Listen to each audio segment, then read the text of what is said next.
Oh my gosh, what a day. And it's been for the birds. I need to take my glasses off. Hello, my darlings. Happy Halloween. How are you? Are you having a good day?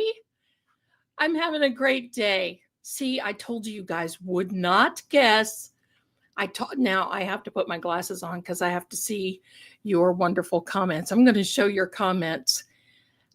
I love you guys. Listen, you guys make my day. I love it. Thank you so much. You know, I used to be a blonde a long time ago, and you just listen. You just never know when I'm going to get that wild thing that I just may become a blonde. But we'll see. We'll see. So, anyway, my darlings, thank you. I used to be a blonde 100 years ago. One day I'll show you the pictures of me being a blonde, and you never know.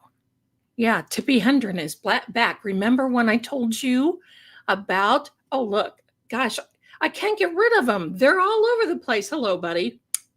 Anyway, you guys are so cute. You guys you're so funny. You like my dark hair better? Well, you know what? I'm to the age where I may just do blonde one day, do dark hair the next day, do red hair the next day, right? Why do I care? So, anyway, happy Halloween, everyone. And thank you so much for being here. This little guy is going to stay here, I think, for the duration. And I'll tell you what, the cats are scared to death. They're scared. They're scared to death. Tippi Hedren is my spirit animal. Blondes have more fun. I don't know. I've been having a blast as dark. I'm a bird feeder. That's absolutely correct. And yes, you guys are so cute. Now remember, anyway, do you remember when I said about the fingernail polish? Well, look at this. That is actually Tippi Hedren with the fingernail polish of the birds. And it took me, I started 2 years ago. It took me a while. It took me a while before I could find this. And this is what one of these vintage polish people, and they said, this is the closest thing. I got to tell you a little bit about Tippi before we get started, because she was something. Pardon me, she was something. In 1975, while Vietnamese refugees near Sacramento came in, Tippi Hedren noticed. Now, this movie was made in 1963. So in 1975, she was helping Vietnamese refugees near Sacramento. What she did, she noticed that many of the Vietnamese refugees, the women, were noticing her manicure.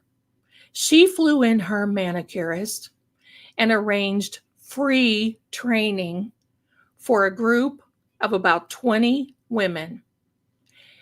And those trainees helped seed what became the Vietnamese American nail industry. It was Tippi Hedren that started all these nail shops, my darling.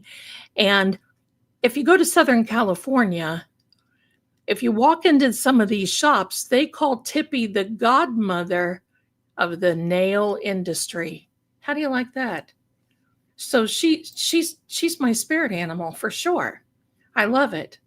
I love it. So there we go. So I was putting my makeup on. Do you see the blue eyeshadow? It's kind of a greenish aqua blue. I'm thinking, I'm never going to pull this off. Never going to pull it off. So without further ado, my darlings, welcome to the yard of the House of Zelda. It is Halloween night. We are always here to learn and to do something fun. And I'm so glad that you're spending it with me because we're going to have a good time. We're going to do some monster facts. We're going to do some trivia. And I wonder who the trivia, who do you think it's going to be, buddy? Who do you think it's going to be? The trivia, who do you think the trivia is going to be about? So get your Google ready. Get your Google ready. Because the trivia. Now, I want you to do me a favor. I'm going to take a drink of something that I'm not supposed to have, but I'm going to do it. Thank you, my darlings. Put a 1 in the chat if you want to see my real pictures as a blonde.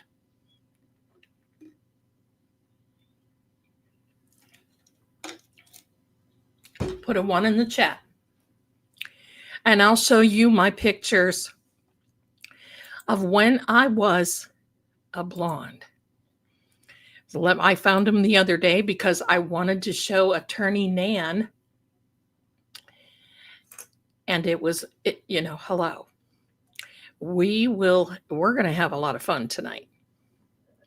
We're going to have a lot of fun. Now, I put it out so I could see. And do you think I remember where I put it?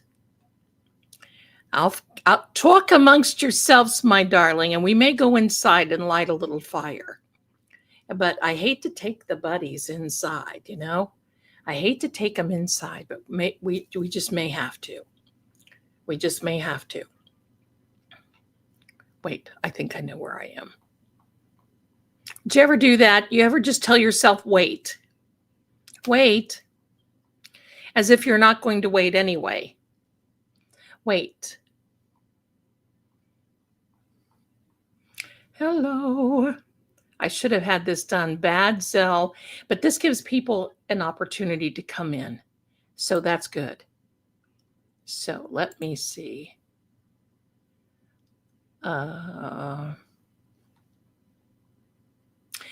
son said, Mom, he came out and he was laughing so hard he couldn't even look at me. And I'm sure he's basically saying, Mom, if anybody comes to the door, you are going to go. I will be glad to go to the door. I will be glad to go to the door.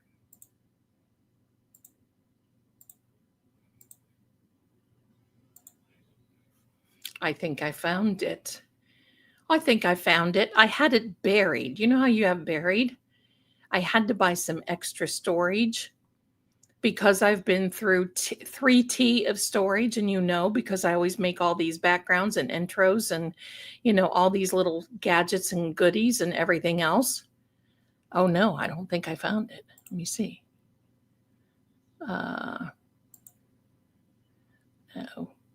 Well, we may have to forego this because I don't want to hold you up.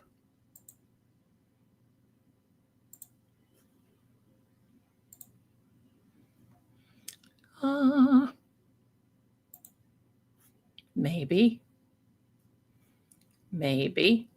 I think we're getting closer, my darlings. I think we're getting closer. But I have to do something fun.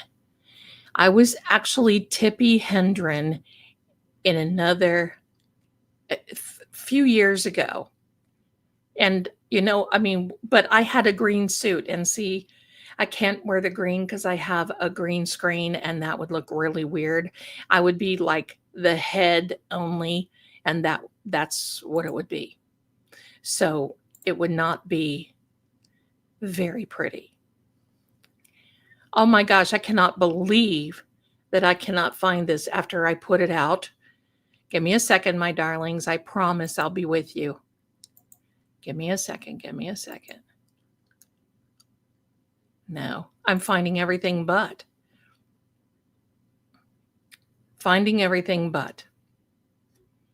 We may have to forego this idea.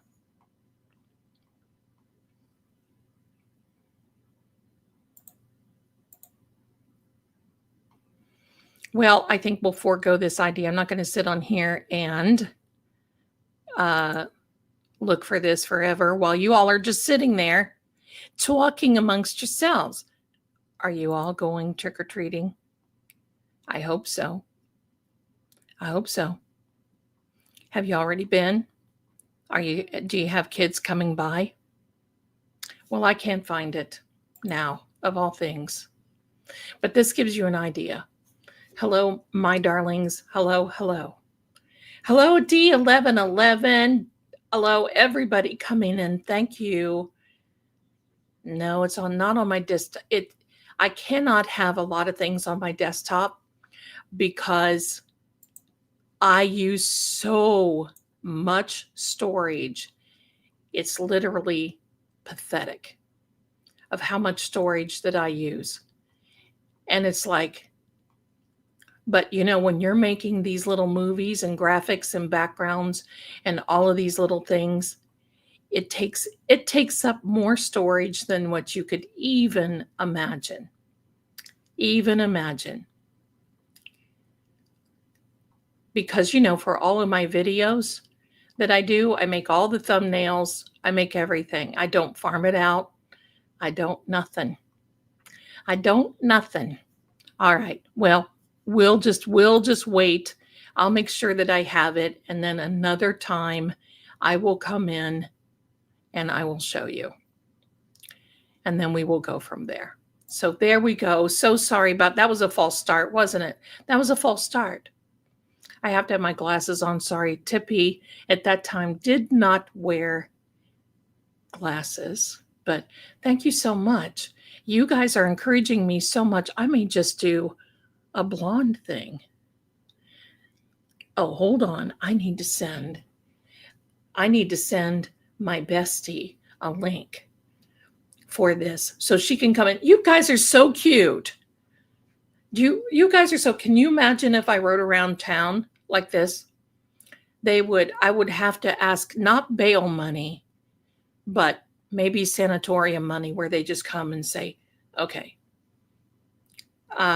we're coming to take you away, ha ha, hee hee, to the funny farm where life is beautiful.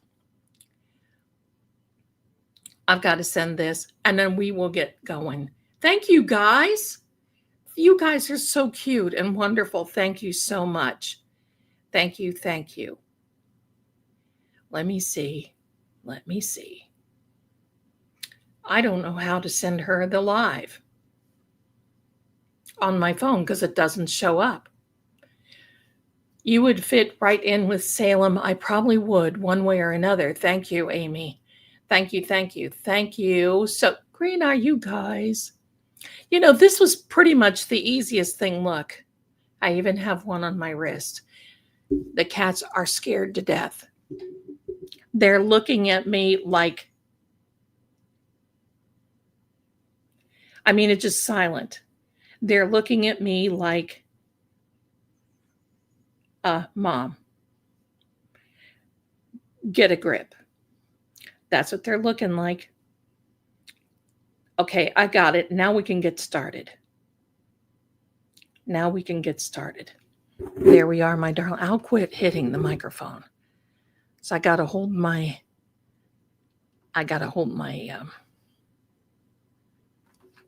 head a little still. Look, I'm getting attacked from behind.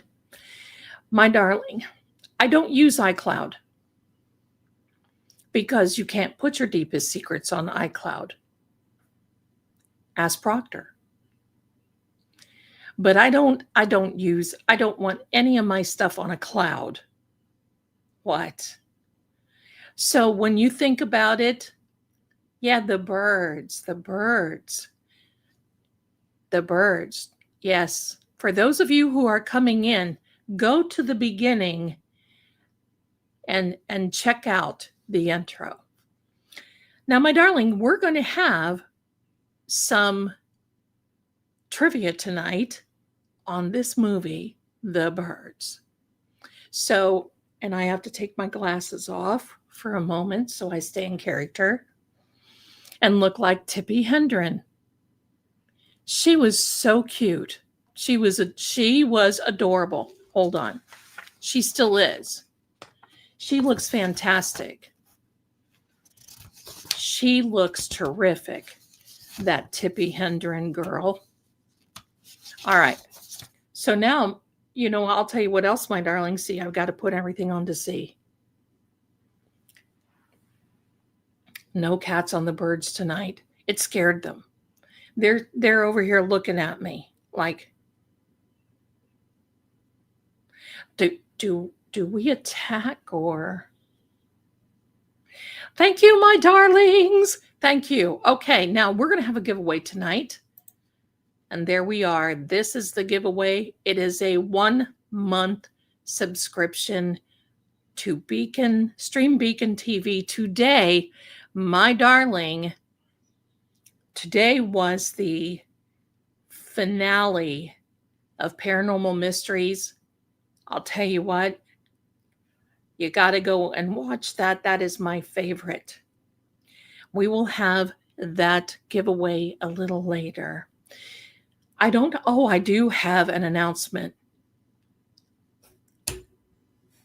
Andrea did a little thing.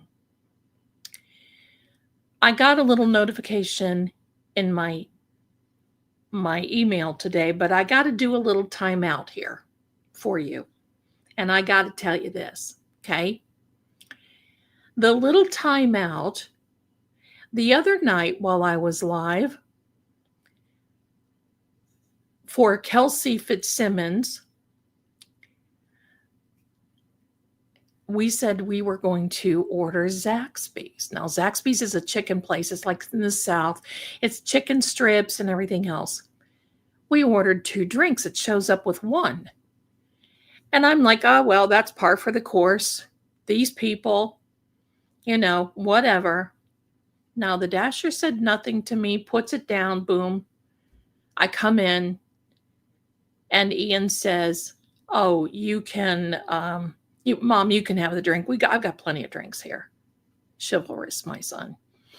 So I didn't think a thing about it. Today, I get a little notification in my email.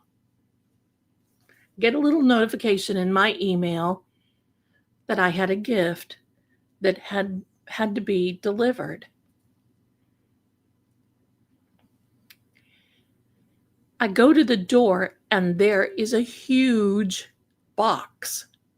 This huge box, my darlings, I couldn't hardly even drag it in. And I thought it was for my son. And I texted him, I said, hey, I think you've got a box out here because this is just kind of amazing. And he came out and he goes, Mom, I don't think that's for me. I think that's for you.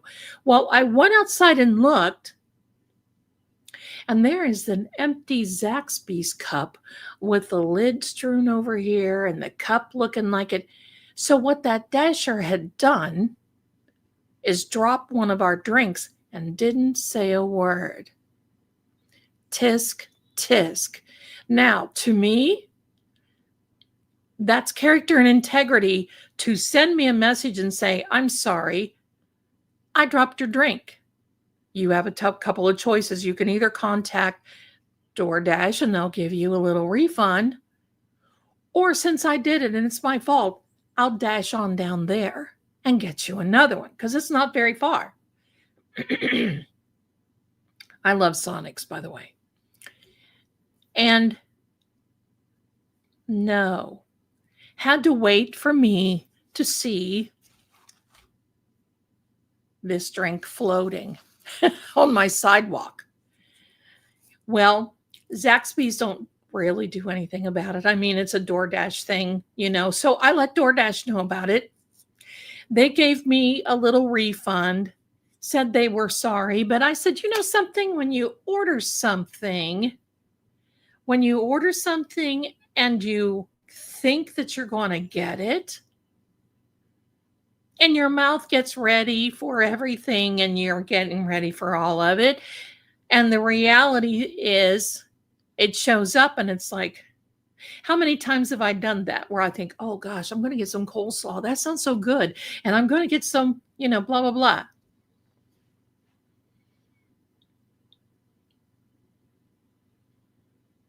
Now, They don't show up with it. And then you think, okay, well, I already paid. My meal is incomplete. You know that. So I don't order out often. Sometimes if we're going late or sometimes, whatever, I would just expect that they would tell me. That's all. Just tell me. I would feel I could not sleep at night if that happened to me. You know what? I just couldn't sleep at night. Hello. So that's it. That's it. That's okay. I got a little refund, a little I'm sorry. But the moral of the story is I dragged this box in here. And then I get this little thing that says, you have a gift from Andrea.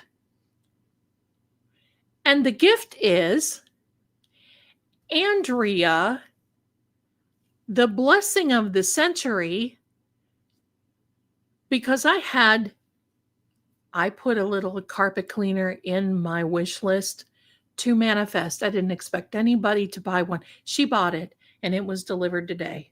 Wait a minute. Hello. Oh, and that's not working. Okay, well, that's par for the course. And we'll wait. I need a little sound effect here.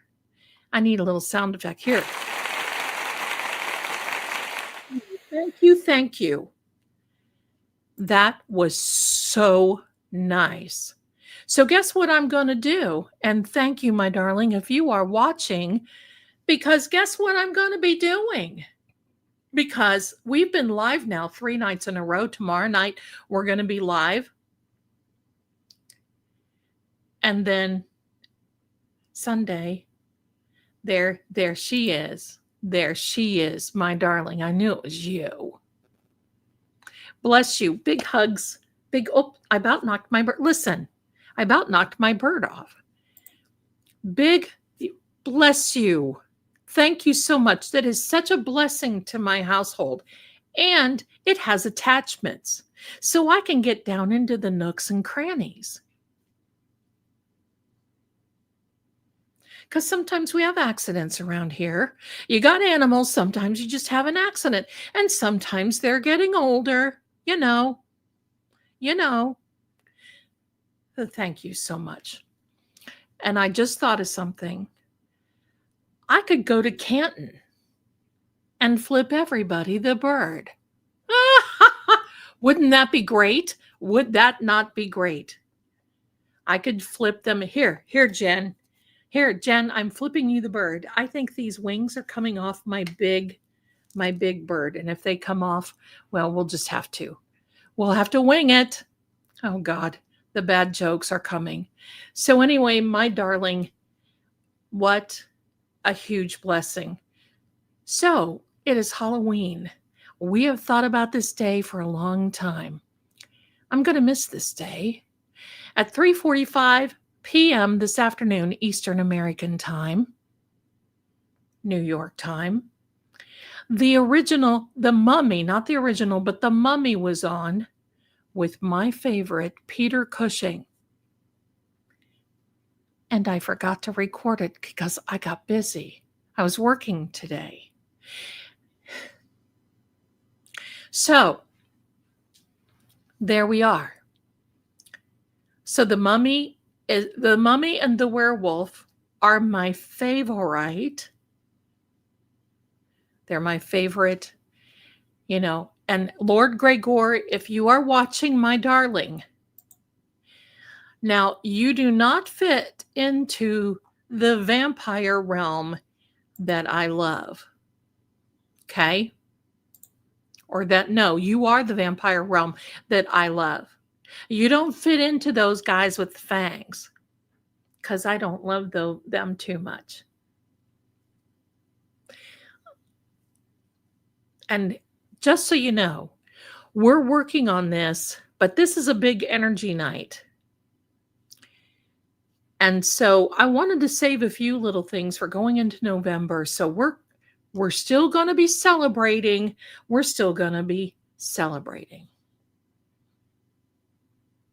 Because we can't let this stuff go. The werewolf has always been my favorite. Now, I don't know if you know this or not. Hold on a minute. Yes, I'm drinking. Do you see this? The Mountain of Dews. I've had one today and I forgot how much I enjoyed it. It's going to be the last one I have because I'm cutting.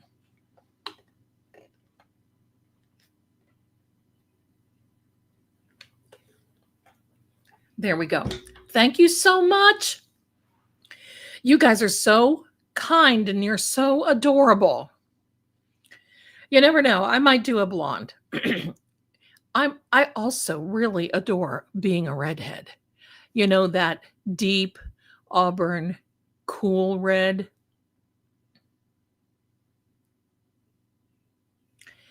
So anyway, my darlings, it's all good now. Thank you. So you guys are so kind. You guys are so kind. So I thought tonight we would talk a little bit about monster movies, talk a little bit about scary things. And I know a lot of you reacted to my story last night about Pumpkin Jack.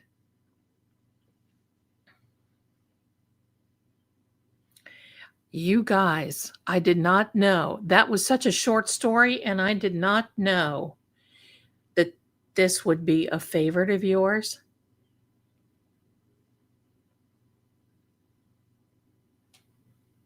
I got a lot more favorites. I got a lot more little stories. Jack is a good one. I think it traumatized my son so much that I don't really say too much about it, right? This guy, look at him. If he falls off, if he doesn't fall off, it'll be a miracle. Listen, I have just about been every hair color in the spectrum except gray. I refuse. Yes, I'll admit it. Miss Clairol can be my best friend, but I'm not going gray. Not yet. I'm not ready. Now, listen, I see these young women, 20s, 30s, that have this ashy platinum gray, and I think, oh. But then I also think, oh, you're coloring. This is a stretch. Listen, I've got the ring light set, so this looks good. But if you saw me in person, you would say, oh, Zelda is joining the undead. That looks really bad. And it does. So thank God for ring lights and all that stuff. But, you know, this is one of those ombre. This, obviously, it's a wig. This is one of those ombre things. And I'm digging the ombre. I'm digging the ombre. Because, you know, I'm a dark hair girl by in heart. I do not think that anyone is going to be showing up at my door. If they do, I'll open it. You'll probably hear the screams. This woman is being attacked by, this is for the birds, right? This is my new saying. This is for the birds. And you guys know I have been planning on this for I knew I was going to do. This is a simple thing. So if ever you need a quick, birds, Amazon, cheap cosplay wig, I think I got this on Temu for like $5. And it's one of those you can throw it on and look really good one time. But after that, bird is the word. That's right. Thank goodness for CoverGirl and Lancome and press-on nails and lashes. And I would have had to hide 5 years ago. So there we go. The background brings it all together. I was going to actually do a different background, but you couldn't see the birds. And I thought, well,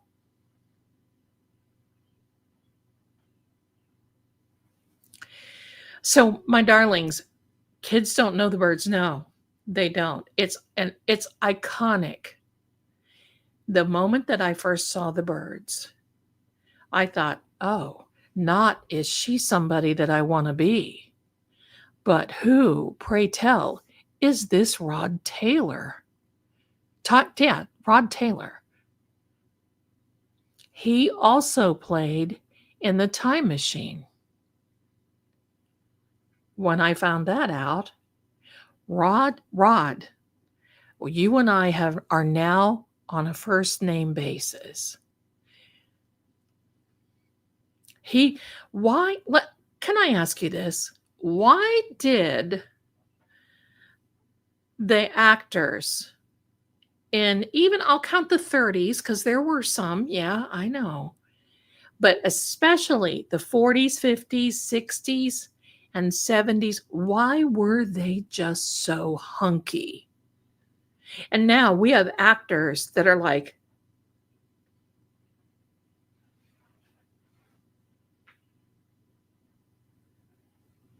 I can't figure you out. You know, that's the whole thing. This is a good question. Zelda, if you were an animal, I think I already am. If you were an animal, which one would you be most like, or are you drawn to?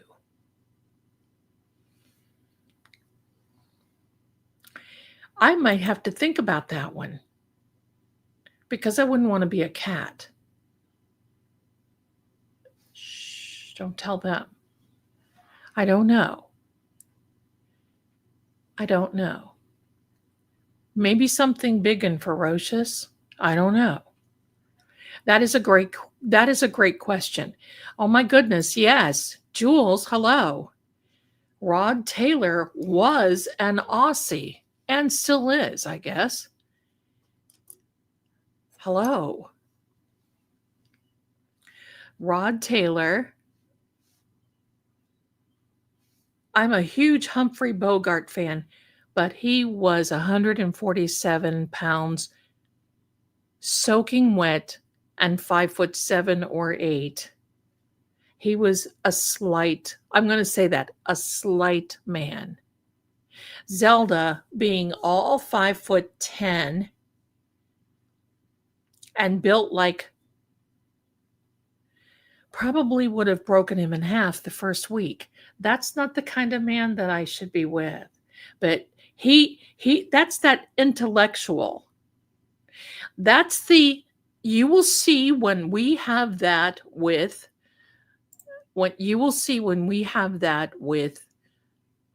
Lord Gregor. You'll see what I mean about being, because I switched from the old days of, if I date somebody, they have to dance. If they don't dance, I'm not dating. Right? That didn't work out.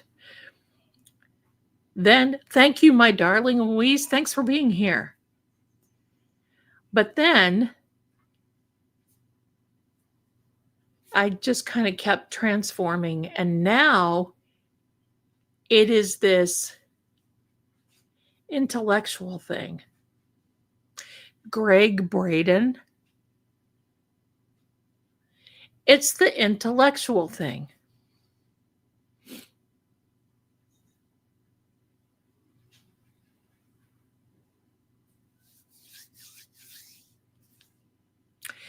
Denise and her mother watched Whatever Happened to Baby Jane on Tubi last night. She was telling me about it. It was interesting. You know, as much as I like that, I can't get into that kind of thing. I don't know. I don't know.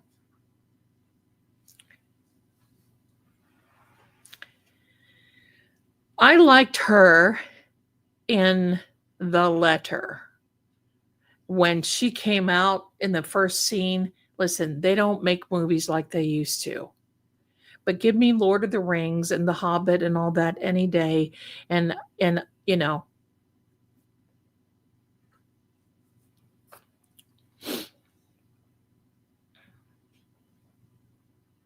So yeah, there we go. Bogart was small. Bogart was small.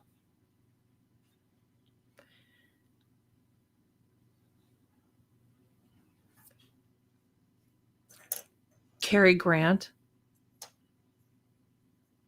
You know, you could go out to lunch with Cary Grant and he's going to have some table manners.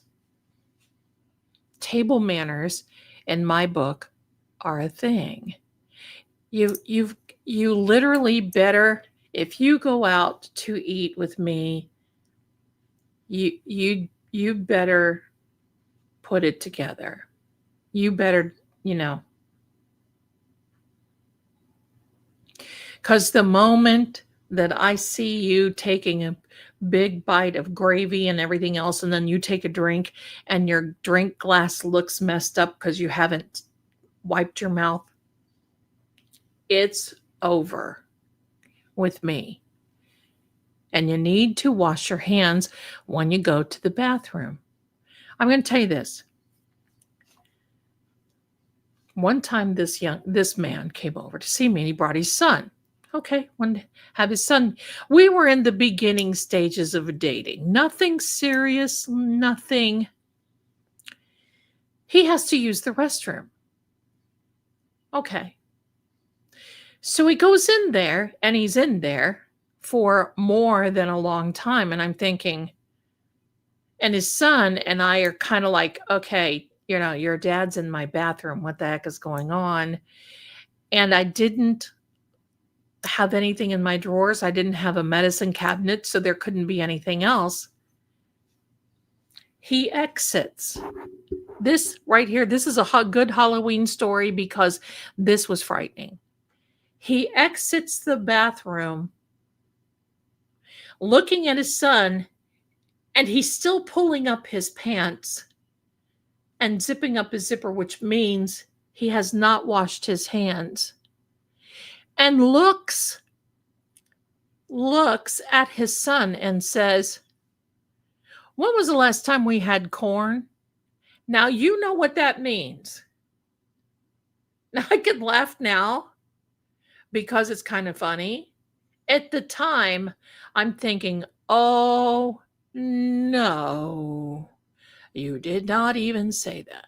So now he comes out and he's wanting to come over and patsy finger around me. And I knew he didn't wash his hands. And I looked at him and I said, "Did you wash your hands?" And he looked at me and goes, "Well, yeah." I said, "How? No. Nobody washes their hands before you come out zipping and tucking. No." And he's like, "All right, I'll go back in there and wash." I said, "What? If I have to tell," and after you come out and announce that you want to know when the last time you had corn, listen, pal. Don't bother. I looked at the son. I said, "Look, it was very nice to meet you, but you and your dad need to skippity-doo-dah right on down the road." And he looked at me and goes, "You don't want to go out?" And I said, "No, I don't. No, I'm not touching anything of yours." He just looked at me. And of course, he's kind of looking at his son like, he's all saying a few nasty things. And his son is mortified because even his son looks like he has more than he does. Mr. Darcy and Lord Gregor, if you're hearing this, Lord Gregor, Mr. Darcy and Lord Gregor have ruined any thought of me dating again. There we go. I just do not. That is the grossest thing. Hi there, ladies. You don't want to know how many guys actually wash their hands. Ex-nurse here. So it is something ingrained. Guys feel bad when they see me doing it and walk past. It's, yeah, oh yeah, I know.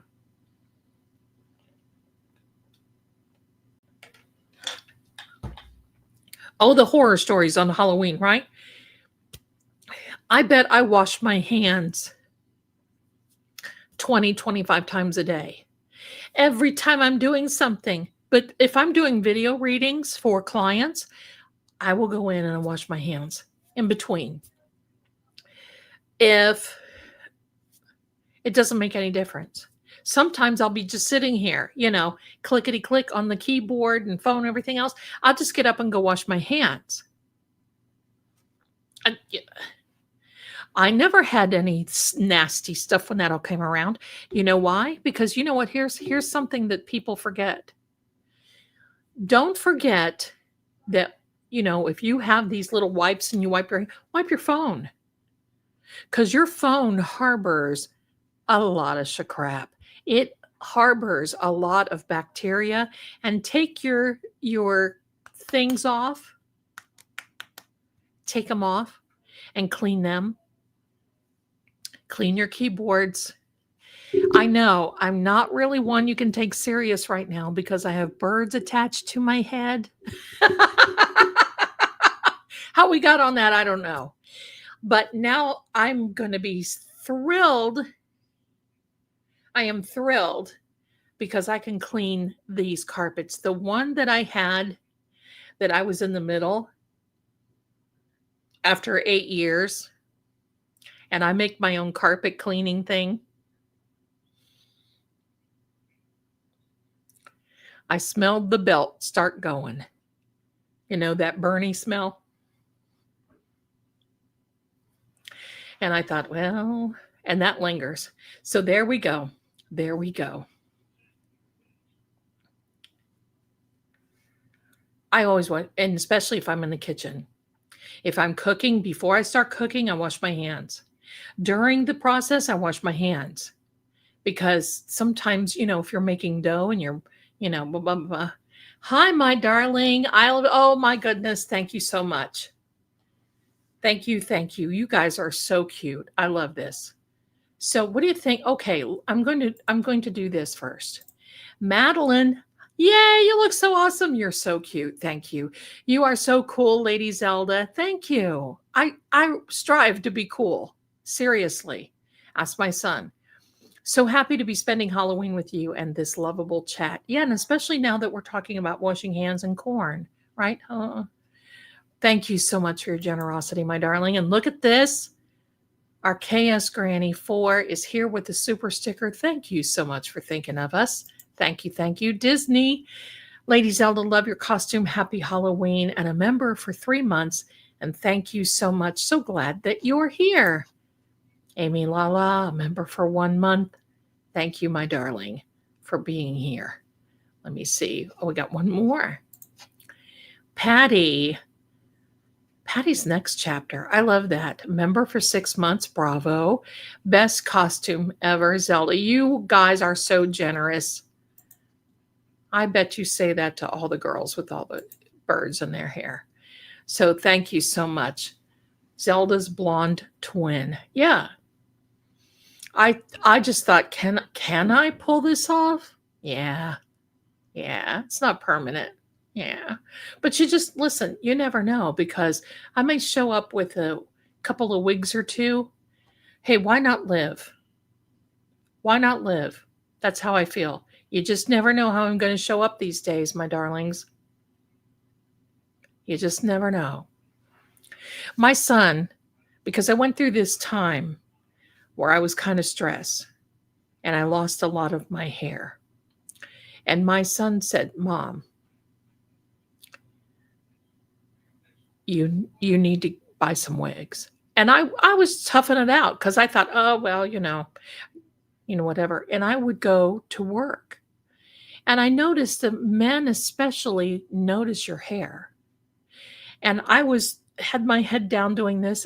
And one of the guys that I loved in the mortgage business that I was doing work for says, Zelda, can I ask how long you've had it? And I said, had what? And he goes, well, don't you have cancer? Are you taking chemo? Your hair is thin. I said, no, thank you for your concern. I'm not doing any of that. I just had this. I don't know what. I don't know what it was. I just had a thing. And my hair started falling out. He said, oh. So 2 days later, his wife calls me and says, I work at Best Wigs. You come see me. And I left with Raquel Welch wigs and Raquel Welch wigs are my favorite. I left with these wigs and I felt like $100 million. And I thought, so my son keeps, because I still struggle with hair, and especially that it's gray and it's very hard to keep for me a decent color. And so he said, Mom, why don't you just cut your hair short and just wear wigs? So, now my hair's okay now. But it's like, that sometimes might be a good thing because you never have to worry about a bad hair day. Somebody comes to the door, you just say, hold on, give me 5. You run to the closet. Yeah. You pop on whatever you feel like that day. And you go out, you put a little lipstick on, a pair of glasses, and hello. You never know. Thank you so much.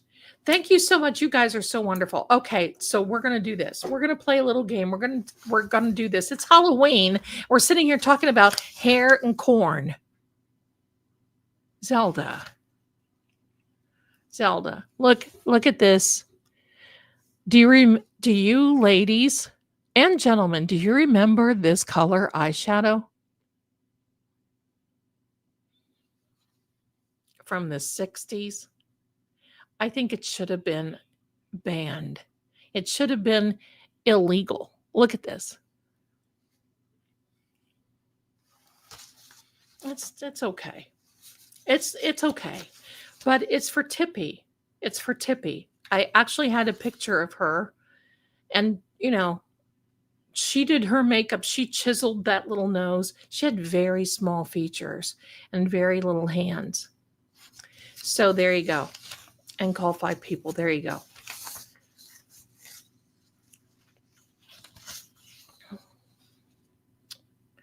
I don't know what it is. It's kind of an aqua-y green. Thank you so much, my darling. Thank you.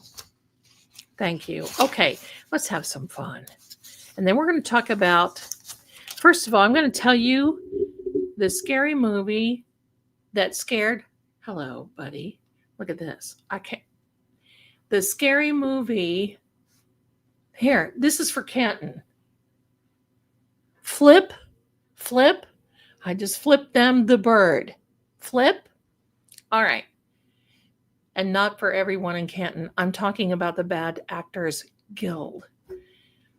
The scary movie that scared me so bad. And I could see a little, even though I was a wiener back in the day, and I was scared of the dark and all these things.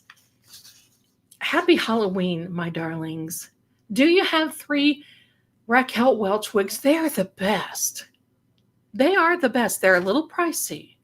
But listen, I like the human hair wigs. If you go to one of these really good hair shops that, they're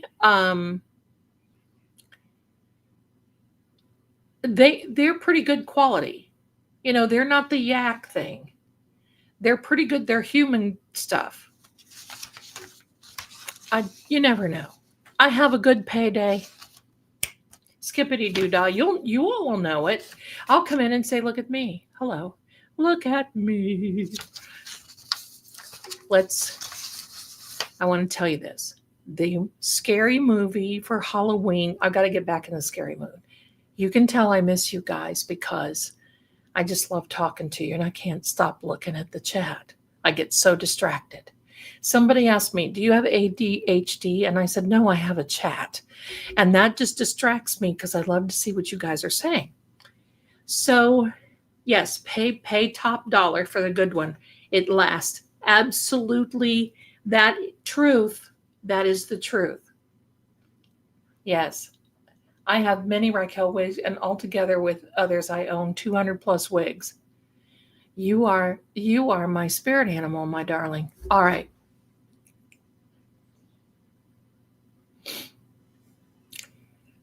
The movie that I was so scared. I can't even remember what time or what year this came out. I have to check before I start talking.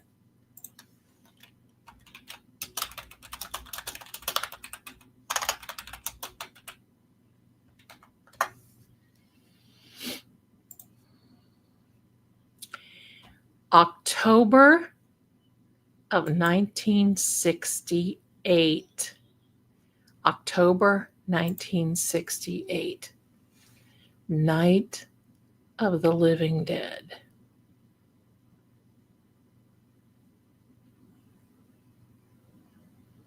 Oh, honey, Helen, what's going on? I just wrote a message. I'm so sad because it's so honest. Well, honey, don't be sad because it's honest. You know, sometimes we have to release that. We have to release that honesty, and that empowers us. So don't be sad, my darling. Don't be sad. It's all good. It's all good. Released in October 1968. I was a wee lass at that time. Night of the Living Dead. Now, I was 8. We weren't allowed, hello, that was in the category of The Exorcist and all that stuff as far as my family were concerned. We did not, the original one, yes. We were not allowed to watch that kind of stuff. And my darlings,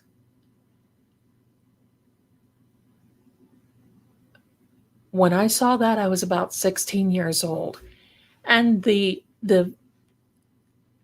part that got me the most, yes, the original black and white, the part that got me the most was when they were in that car and that girl, the girl and just that lone zombie looking dude walking through the cemetery. I'm telling you, I had never seen anything like that in my life. Because, yes, I was a little sheltered. No, not probably more than, but we lived on a farm. We didn't, Halloween to us wasn't bobbing apples, but we had a good time. Night of the Living Dead. And then they had Night of the Living Dead too. And then in the 80s, they had another Night of the Living Dead, and it was in a mall. And then zombies started running. And seriously, I made up my mind that I thought, I better learn how to run. Seriously, I was thinking, I'd better. No, you don't. If you've not seen that movie, is freaking creepy. And the end is so sad. Yeah, Pet Sematary was bad, that little boy. But there was a point in Pet Sematary with that little boy that he broke character for a minute and kind of looked at the camera and was really cute, and I thought, hey, he knows he's acting. What the heck? Yeah, that run. It was run. I thought, I better learn how to run. These zombies, they're learning how to run. And I got to tell you this. I knew somebody that was in the haunted house, the mechanical haunted house, Dawn of the Dead. Oh, yeah. The haunted house attractions, that are year-round open, and you go in and you get scared and all that other stuff. Because I wanted to do one of those in Governor's Crossing in Pigeon Forge, Tennessee. The Governor's Palace, which was not a Governor's Palace, but they called it that because a huge, great big thing was vacant. And I thought, oh, would that not be a great place to put a zombie emporium? So I called my buddy who was in the horror, not, horror business. I know plenty of them. Anyway, in the horror business. And he said, you can't do zombies. And I'm like, why can't you do zombies? What has a zombie ever done to you? And he said, it's not that. People wig out and go crazy over zombies. Seriously, nutbag crazy. And I said, what do you mean? He said, they get their adrenaline, people's adrenaline fight. It's not, I said, well, they don't do that for the Wolf Man. I almost said Wolfgang. Wolfman and Frankie, and they don't do that for Dracula. He said, no. They back up. They back up at that. But he said, at the zombies, he said, they will destroy your attraction the first week. I never knew that. I never knew that. I was thinking, because sometimes these zombie movies can be, and that one with Brad Pitt, holy moly, they could run. A zombie when they're doing the, and they're, didn't your mother ever tell you to pick your feet up type zombie? Moaning around all day and night? Come on now. No, zombies have evolved. Now listen, I was crazy over The Walking Dead. Remember The Walking Dead? At first, I was like, hello. I could watch that, and I have rewatched that a couple times from the beginning. But then, when they unalived Glenn Dunn, I did not watch it. And then I tried to find where I watched that one where Michonne and Rick kind of got back together. That was so silliness.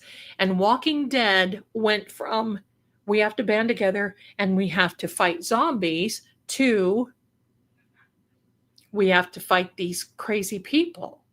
And I suppose that would be realistic to a certain degree, because after a while, people that you can't trust and you do trust. But after The Walking Dead, so, my Daryl Dixon, yes, but my son and I are kind of sort of zombie crazy in this house. He plays these zombie games like we did the other night, Wednesday night for Kelsey. And by the way, my darlings, I got to tell you this, people are still contacting me, telling me that they are donating through our stream. How amazing is that? I think we're up to like $1,200 or something. I'm just so proud of you all. And I know that it's coming to and I know that times are hard, but that is just amazing. And I just love that. I love it. And I want to thank you so much for that. But just like he plays the zombie games, he was showing me there's some zombie games coming out before the end of this year. And I'm like, how much do they cost and when can you get them? Now there's this thing. You guys are going to see it. There's this thing that is called a VR. It is a virtual reality. And it's like this goggly mask that you put on. And all of a sudden, and you would be able to see, I say, if I put this on, it will project to the screen what I'm seeing. It's the most amazing thing. My son will be getting that when we get moved. And I will be fighting zombies with a VR. You guys will see me fight. You'll see me in real time, and you'll see what I'm seeing. Now listen, I have fought my share of zombies with my son in these games. I'm no wuss. I know how to fight a zombie, but some of these new games are getting so, pardon me, they are getting so advanced. Listen, I may just have to shapeshift in order to be able to do this, but I'm going to do it. My son is actually playing. I don't know if he's got a tournament tonight, but he's practicing and playing, and I'll tell him you ask for him. And by the way, for those of you who have gone over and subscribed to his channel and reported the other channel that is stealing his goodies, we know that happens. Thank you so much for doing that. Thanks for going over there and encouraging him. I'm trying to get him on the Tube platform because he can make more money than what he is on Twitch. And that's why. So anyway, he and he has always known, even when he was little, and I introduced him to the games, that anytime I was ever stressed in my job, in my business, in my career, because I've done a lot of things in my life, but if I would get stressed, I would go into his room and I'd say, buddy, it's time for mommy to shoot some zombies. And he'd say, okay, what are we going to do? What did I do? I made snacks first. Then I would come in and shoot zombies. Pardon me. And by the way, I did make snacks first tonight. The snack of this evening for my son, and I ate a little bit myself, but I didn't want to eat too much of it. But his favorite thing in the whole world is a snack that I just kind of invented years ago. It is a chili cheese dip. It is so easy. 2 blocks of your good cream cheese softened. Leave it out for a day. 1 can of no bean chili. I happen to like the Hormel because it's a little on the meaty side. I personally like beans in my chili, but not in this dip. But if you want to put it in, you do you, my darling. I put a little bit of, thank you, Linda. I put a little bit of shredded cheddar. You could do English cheddar, mozzarella, whatever you want to put in there. Put it in there, soften it all up, make sure it's blended well. Put it in a pie plate or a little square, 8x8 or whatever you want to do. Thank you, my darling. And then put shredded cheddar on the top and bake it for about 20 minutes at 350. And that comes out and cheddary and cheesy. And I serve it. Triscuit has these fantabulous crackers that are rosemary and olive oil. And then they have the ones that are tomato. And then they have the original, but hello. He's in there munching. I made it for him. I was like, here you go. Here you go. So he's in there munching away and doing his thing. What is my son's channel? I'll put it in here.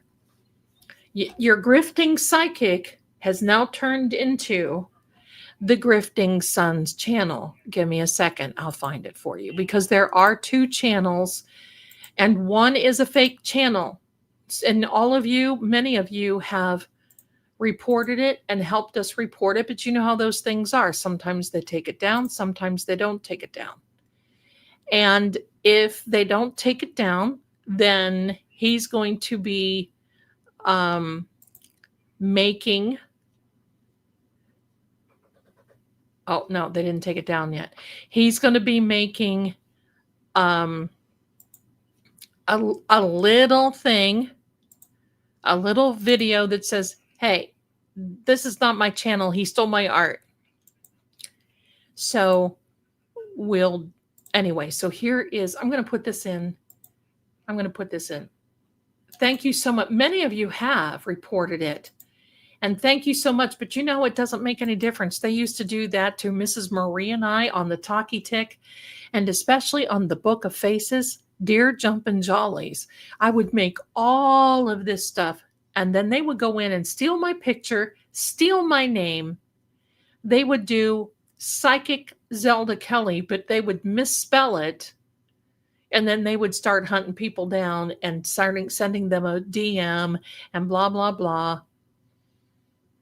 And finally, I just said, look, and they would steal it. I would report it. And then I lost my channel for 60 days because they said, oh no, I was the one. And it was my, so the Book of Faces, I don't go on there. I think they're getting bad. The Talkie Tip, bad. No. Thank you, my darlings, for doing that. I'll tell you why. Why? Thank you. Guys are fantastic. Thank you. I'm going to tell you why we're going to do this. Because once he gets up to 1,000 subscribers, and it won't be hard, once he gets momentum, he can get up there. He can start going live, and I can, thank you, my darlings. He will start going live, and listen. Captain Jerry in here may be playing Halo with my son. And if that's the case, I will co-stream it. I will co-stream it with him. And we may just start having a game night. Why not? Why not? Twitch, so the trolls on Twitch, my darlings, are so flippin' bad. I'm a mod on his channel. And some of the things that people say, I want to just shapeshift.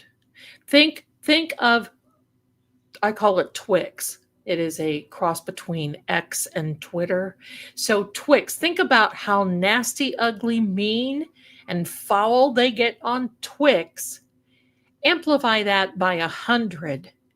And sometimes, yikes. Yikes. So there you go. Thank you. You guys are so awesome. Thank you.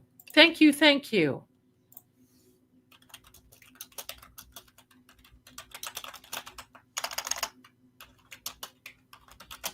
I think it broke the ice a little bit because I've been asking him to come on. And he was like, Mom, I feel kind of weird. Your people may not like me. I said, look, my people are your people. Happy Halloween. Oh, did you see that? Look. Well, I lost a wing. No bird was hurt. I lost a wing. Now I have to wing it. Where did this go? I knocked this bird's wing off. Look at what happened, everybody. My. Let's see if I can get this wing back in. There we go. There we go. Let me see if it holds up. Yes, we have to wing it. As you can tell, these birds aren't that sturdy. My son is very cool. And he knows in here, I do not put up with crap. I don't care. We're not going to sit here and talk about others. We're not going to hear and analyze. That's not what I'm about. I'm not about that. And I feel like I have to be educated in what's going on. And I'm not going to sit and do that because we've got better things to do, like talk about zombies and corn, wigs, birds. Why do birds suddenly appear every time you are near? Just like me, they want to be close to you. On the day that you were born, the angels got together and decided to create a dream come true. Okay, there we are. So now, thank you. You guys are so wonderful. Hi there, welcome and come on in. The birds are here. Here we are. The birds are here. Now, my darlings, get ready.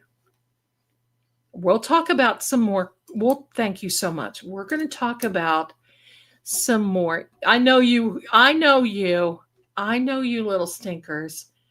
You throw out a little song, and if I know it, I might sing a few little stanzas. Thank you so much. Thank you so much. And look, I'm flipping this bird to the Canton bad actors. Goodbye. Thank you. All right. Happy Halloween, everybody. Oh my gosh, this beats trick-or-treating all day long. I've got some new little things here, and I do not want to not recognize you because you are the ones. Give me a second. With me and my blue-green eyeshadow, keeping in with the 1960s. This is not my color palette, but the glasses may pull it together. Who do we have here? Virginia, you darling, 5 Lady Zelda memberships. You go. You're so wonderful. Thank you. Thank you. Janet became a member. Welcome. I love it. I love it. Thank you. Louise, bless you so much for the super sticker. Carrie, thank you. I am so happy that you found our channel too. Thank you. Thank you. By the way, we have a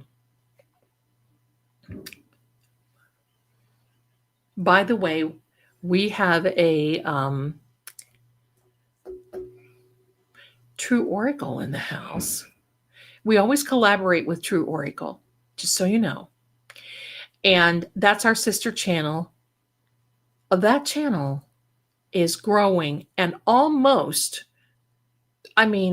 once we get to 13,000 subscribers over there, we're not that far behind. I will have a huge big giveaway, and I will give away one of the House of Zelda decks to you. And we will, if you're out of the United States, I don't know what we'll do, but it's very costly for customs. So I'll be glad to give you a reading or something like that. How's that? All right. So let's make sure, if you have not subscribed to True Oracle, and if you're over there, please do. Let's play a game. Everybody get ready. I just heard one of these birds crunch. Okay, let's get ready. Let's now. Thank you, my darlings. You all are so wonderful. I'm going to put this back because I am messing with this microphone. If you can't hear me, let me know. We are preparing to do trivia on the movie The Birds. So everybody take a minute. Get your little fingers ready. I just heard one of these birds crunch. It's like...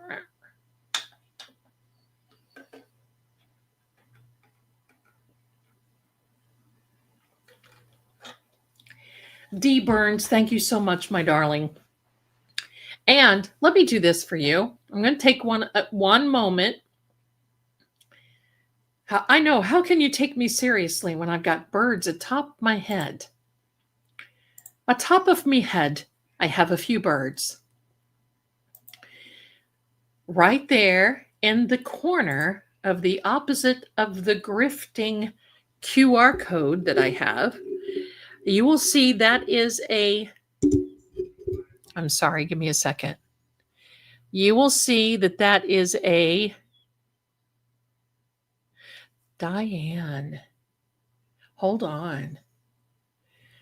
Diane, such a generous Venmo. Bless you, my darling. Oh my goodness. Thank you so much. You are so adorable. Thank you. Okay. Now,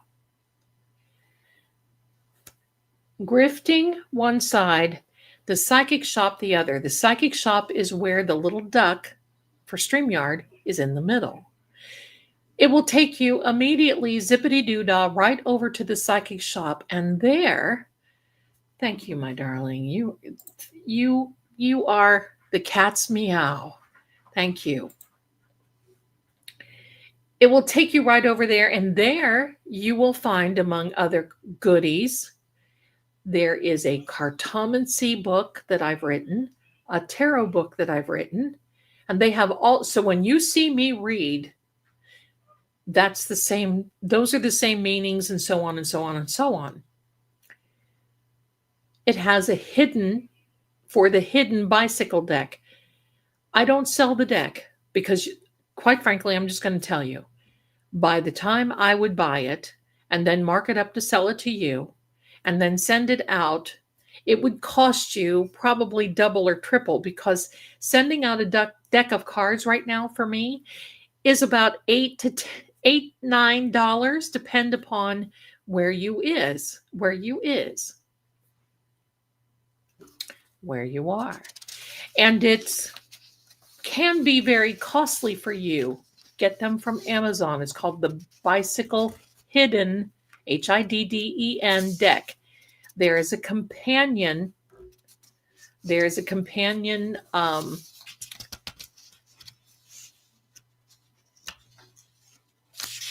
ebook that I've written that goes along with it. The Kipper is the same. So there's the Kipper deck, the hidden deck, the cartomancy, the tarot, and whatever else. Now, for those of you who like this numerology gig that I'm doing, that I've done for years, I'm starting to share it with you. I'm not going to read for people tonight, honey. I'm sorry.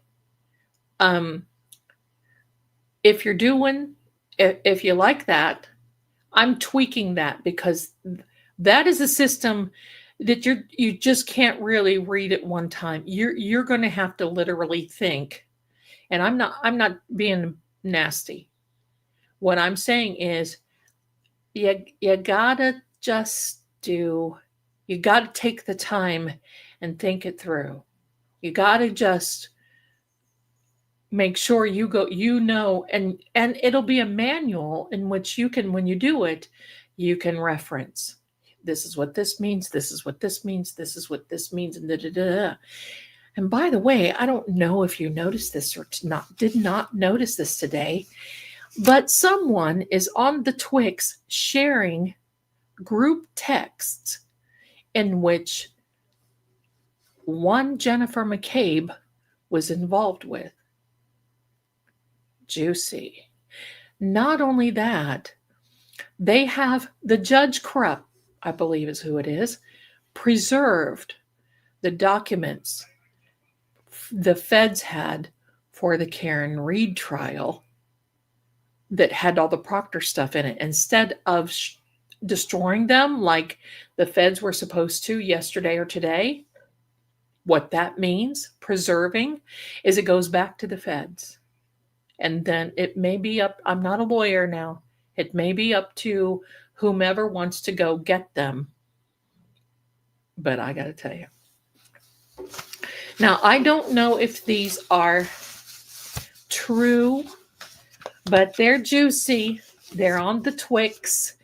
And it is one Kate Peter that is sharing, because you see, she's doing a Lindsay Catani, because now these people are getting ticked off because they're figuring out that they are throwaways and the gauntlet is dropping on the bad actors, and there's no more money, there's no help coming, and just wait, there's more.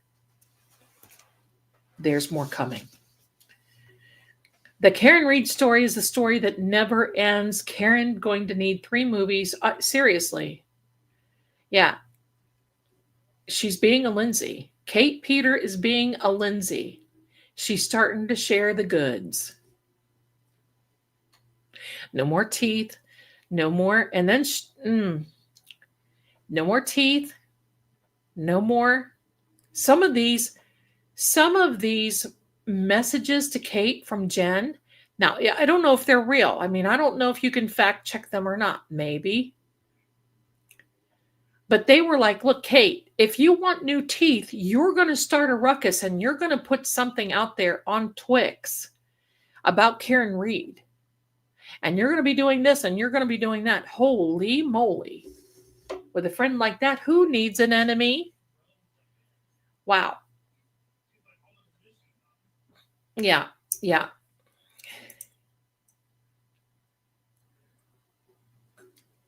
Thank you so much, my darling. Thank you. Thank you. Thank you, Brenda. You're so sweet. Thank you. Thank you. New subscriber. We have everybody say hello to our new subscriber here. Bless you. Welcome. You're going to like it here. We have a lot of fun. We have a lot of fun, and this is a dramas free zone. That's the way it will stay. I don't have any candy tonight. Oh, I do. I have some mellow cream pumpkins, but if I start eating those, I'm not going to be able to talk. And you know, I'm a talker. All right, my darlings, here we are. Thank you, guys. Thank you. Thank you. You listen, you guys have got me so pumped up. I may become a wig wearer. I may become a fashion icon. I may become the psychic extraordinaire. And I don't even like that name, psychic. So there we go. I did hear that, but let's watch what we put in the chat. It has to be like Coca-Cola. I saw that from the guy in Boston. The Coca-Cola. All right, here we are. Get ready. We are about prepare thyself. We're going to have a trivia game. Let's see. Let's see. Wax lips. I wish I had some wax lips. Wouldn't that be? I used to have wax teeth. You know, the vampire. I can't ask Lord Gregor. He does not have those, I don't think. I never asked him. I think that's a little personal. Hello, Lord Gregor. Can you please send a picture of your teeth? You know, the one with the canines. Thank you, Wallflower. Thank you. Thank you. Okay. Hi. You had many trick-or-treaters. Linda, good. Yes, I had the wax vampire teeth. I was that one. I was that girl. I still am. I would have that. Thank you. You guys, hold on. And by the way, my son, Honest Path, sent a message through and said, you guys are amazing. Thank you so much for the encouragement that you give him. Thank you. Thank you. Thank you. Hold on, my darlings. I got to look at another place. Give me a second.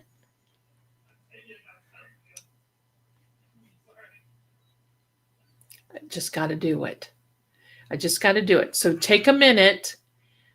Use the water closet. Get you a snack. Do all your goodies, because I believe that we're going to be going into the depths. We're going into the depths of a trivia game, and this may be a little hard if you're not familiar with if you're not familiar with this movie, The Birds. You're going to probably need a little help, and even if you are, some of these questions, it took me a minute to dig them out. So, yeah. Give me a sec, my darlings. Give me a sec.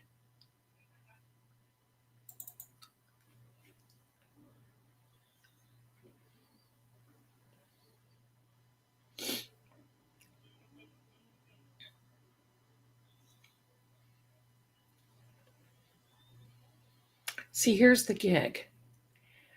I built the computer that I'm on. I took a little part from this and I took a little part from that, and I put all the parts together. I don't have much storage, so I use an external drive that's got 3 terabytes of storage, and I'm almost gone with that storage. I want to show you guys a picture. We were talking about this lady last night, and she is stunning. And this is a lady who, let me see, I got to show it to you. This was a lady that was in the operetta Carmen.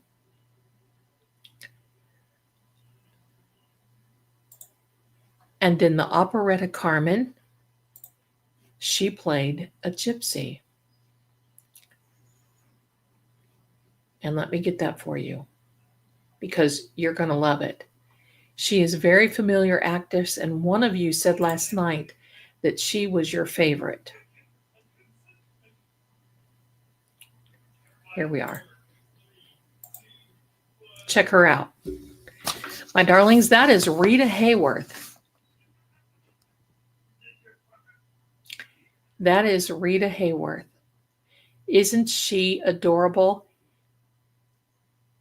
I remember that movie, and look, she's reading tarot cards.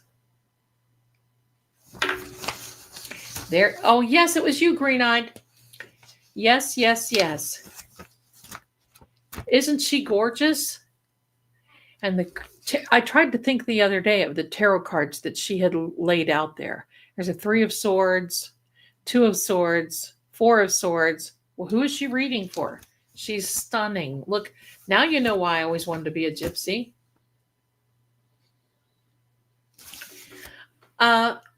Green-eyed Southern Girl, my darling, it is Seeing Crime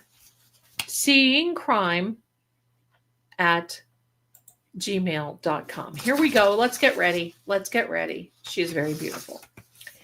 First question. We're going to make this very easy. Good things should happen for good people in Zelda and the ENR. Thank you, Laura B. That's so kind. Thank you. All right. Here's the first question. You're welcome, my darling. Here's the first question. We are doing a birds trivia. First question. Who was the director of the Birds movie? Now, we're not timed. We might even talk about this a little bit.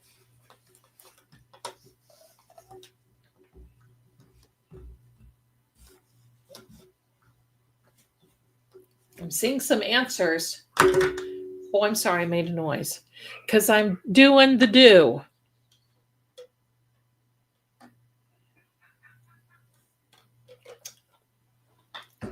Alfred Hitchcock. Yay! You got it. Let me get out a highlighter to make sure that we know what we're doing.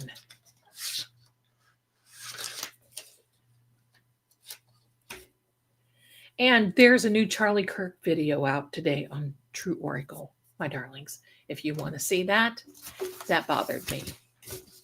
That was a reading that bothered me. Okay, so we got that down. We're going to do another one. Yes, everybody got it. Hi, Elizabeth, my darling. Hello, hello. Okay. Thank you, guys. You never know. I might do a blonde. I do have cheap wigs here. We'll see. What happened at the schoolhouse that terrifies everyone? The schoolhouse, what happened at the schoolhouse that terrified everyone? What happened? Here's a hint. I love the Twilight Zone. What happened at the schoolhouse that terrified everyone?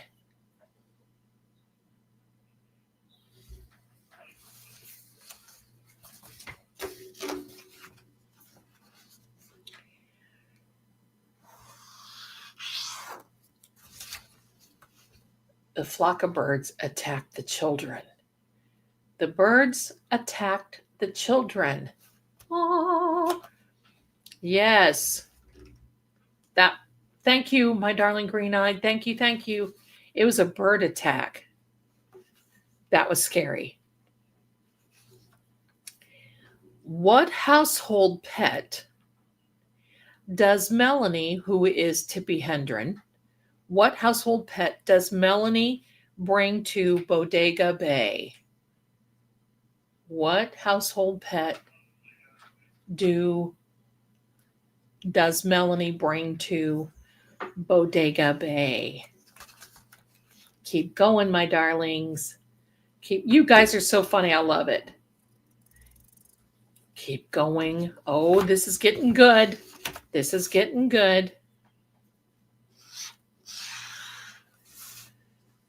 Two lovebirds is the correct answer. Yay! Yay! All right. There were some electrical power outages that the birds caused. That's right. Okay, now I'm going to give you a medium question. You may need to put your little thinking caps on.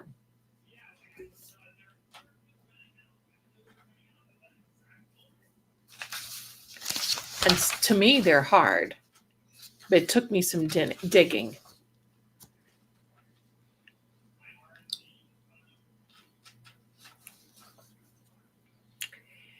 Ready? What was the occupation of Melanie Daniels, that is Tippi Hedren, before she went to Bodega Bay? What occupation, or what was she? I'm going to say it that way. What was Melanie Daniels? What was she? Keep trying. Keep trying. It's weird that you said that weird, Debbie. Elizabeth.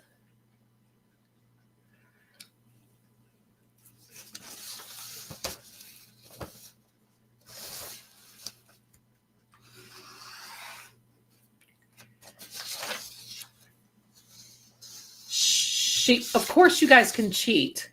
I expect you to cheat. All right, here is the answer. She was a wealthy socialite. A wealthy socialite from San Francisco, and got in. She was known for being mischievous, getting in trouble, going to Rome, doing, things. So yes, she was a wealthy socialite. What store does Melanie visit when she first gets back in town from Rome?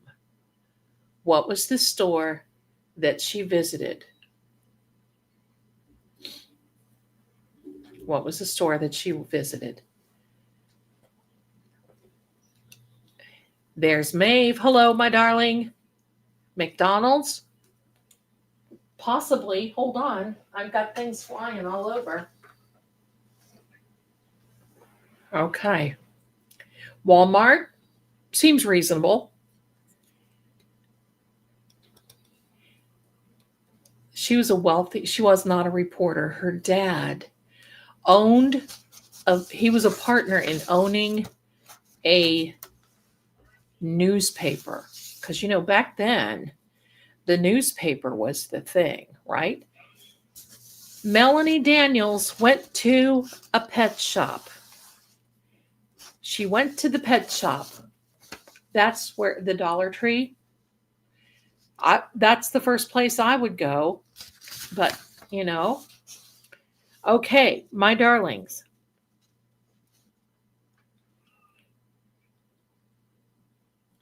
What was the last image that you saw in the movie? What was the last image that you saw in the movie? The last thing you see. I know the Dollar Tree, right? Oh my gosh, I better stop this.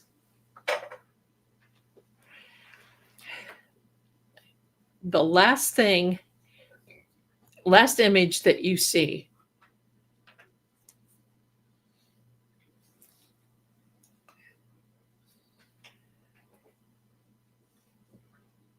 You guys are getting it. Karen, that's good. The end. Goodbye. Ciao for now. The last image that you see was Melanie, Mitch, Kathy, and Lydia leaving the house surrounded by hundreds of birds and driving away. Bravo. You guys are getting it. You guys fin. That's right. Finito. I love it. I love it. What year was Tippi Hedren? What year was she discovered by Alfred Hitchcock? What year was birds in someone's hair? I can relate to birds in someone's hair. What year did Tippi Hedren be discovered by Alfred Hitchcock? Oh, we got some very interesting answers here. What year was she discovered by Hitchcock?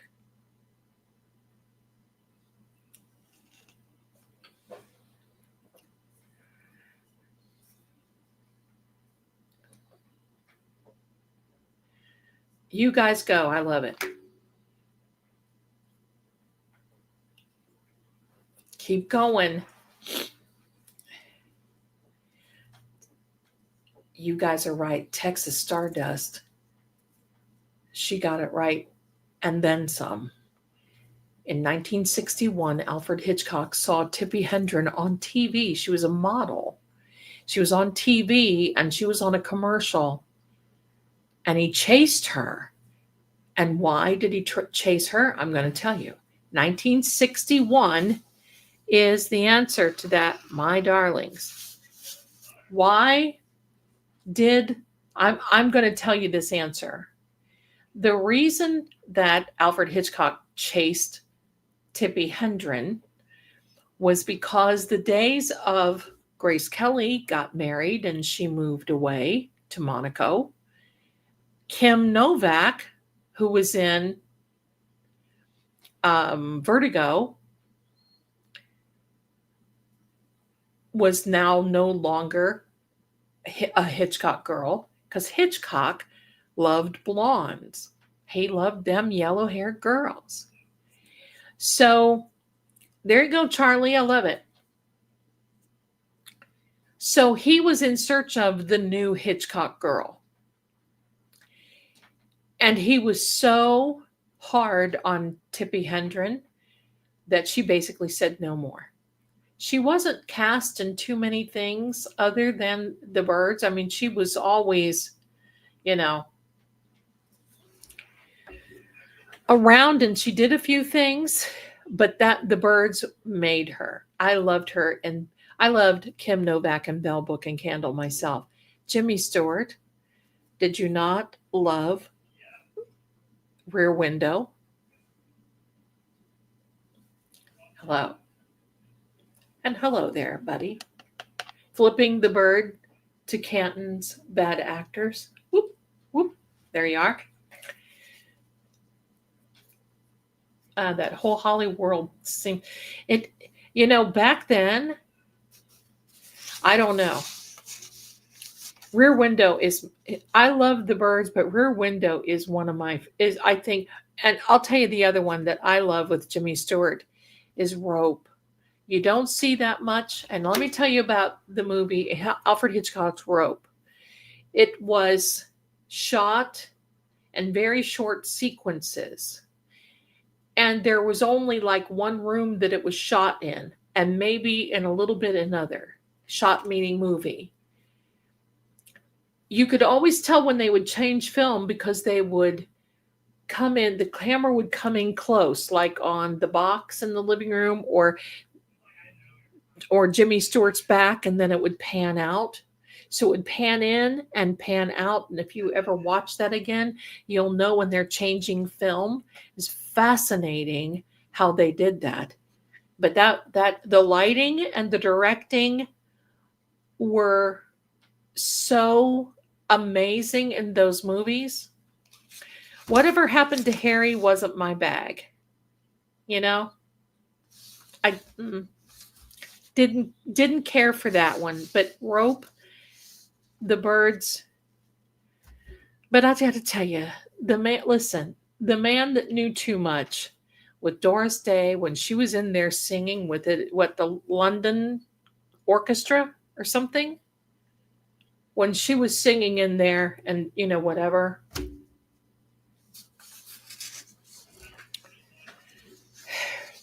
I have chills thinking about it. And I would always sing to that, and my son would be like, all right.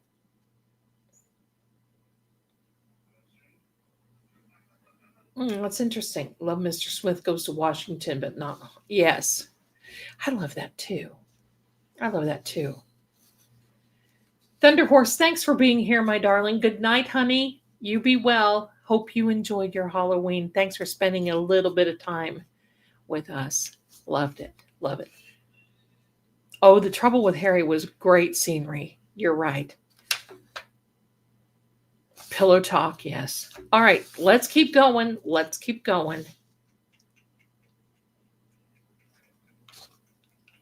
Let me pick out some good ones. I need to pick out a hard one. Here we go. Here's a hard one. Tippi Hedren was injured during filming. What happened? Specifically, how was Tippi Hedren, how was she injured during this? And that movie with Doris Day was all about that Que Sera. I mean, she sang that in several movies. Check out. I got to check everything. Got it. No, a bird didn't take her eye out. Keep going. What was her...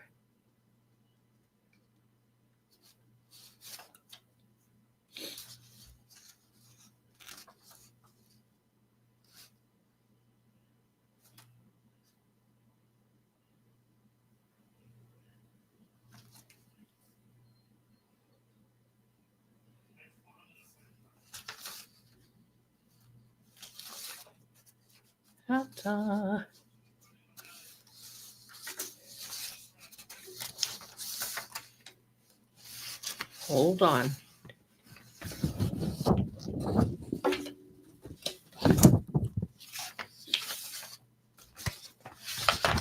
There was a bird. A bird gouged her cheek. And she had to take some time off because there were a lot of birds during filming and she just needed a minute. So there was a bird that gouged her cheek.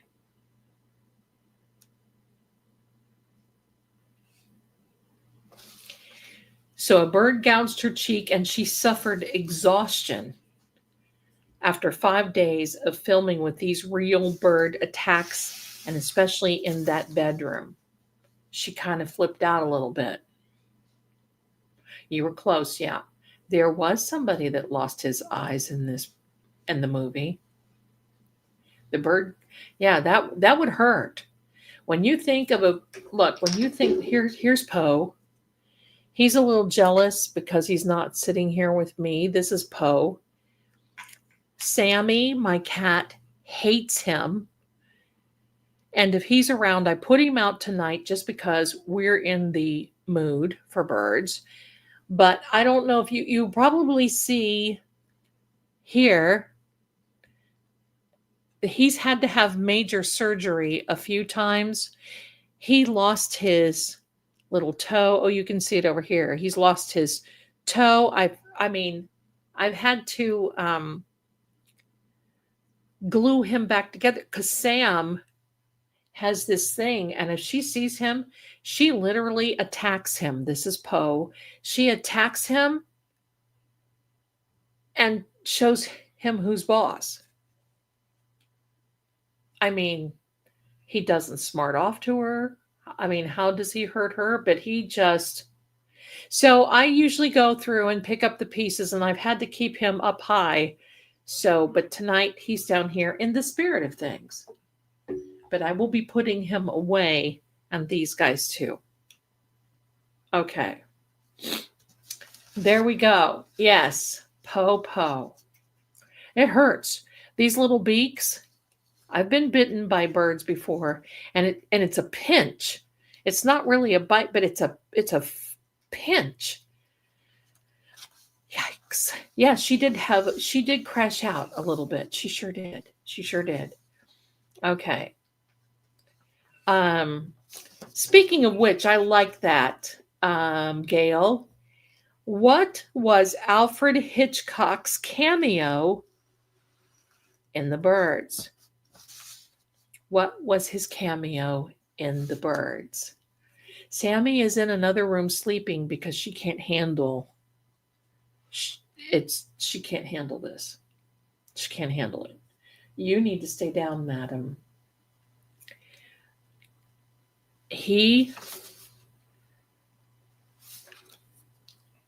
No, get down. No, down. That's Scooby. That will be bad. His cameo, kind of rich, kind of. He walks out of the pet shop with his 2 terriers. He walks out with 2 dogs, 2 terriers. And he passes Tippy like, what? Yeah. So there we are. And the news is Paranormal, let's see, I forget where, Bad to the Bone, Paranormal was correct last night, and I did not see. So I want to give kudos for her. The Conjuring House did not sell today. There was another bank, there was another bank that bought the bad debt of the Conjuring House and it didn't sell. However, they raised over $185,000 with Jason Hawes at the helm. And if there's a chance that they could buy it, then they will. Otherwise, Thank you, Telly. Welcome. I love it. Thank you very much for being here. I'm having a good time. I hope you guys are too. Okay, well, let's keep going. These are really so hard. I don't even know if I want to give them to you. Tippi Hedren's real-life daughter later starred in another Hitchcock-like horror film.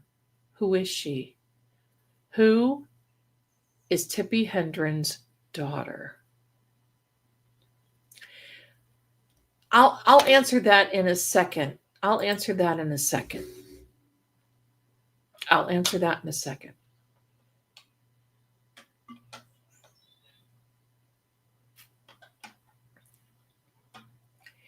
Very good. I love it.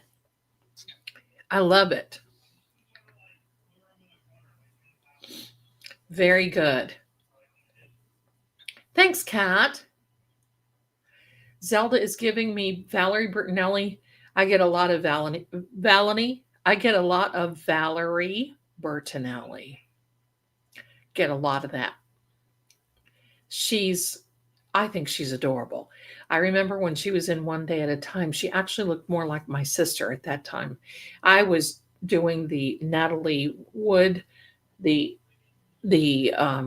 Elizabeth, Liz Taylor, rather.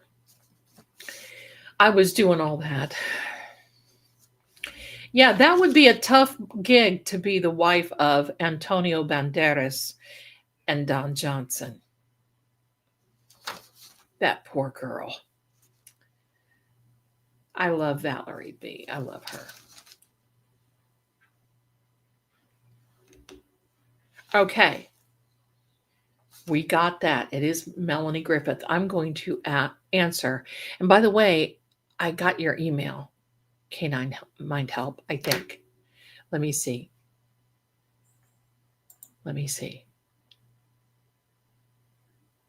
Yes. I just wanted to make sure it was you. I'll email you. Um, the How much do I think the Conjuring House is worth?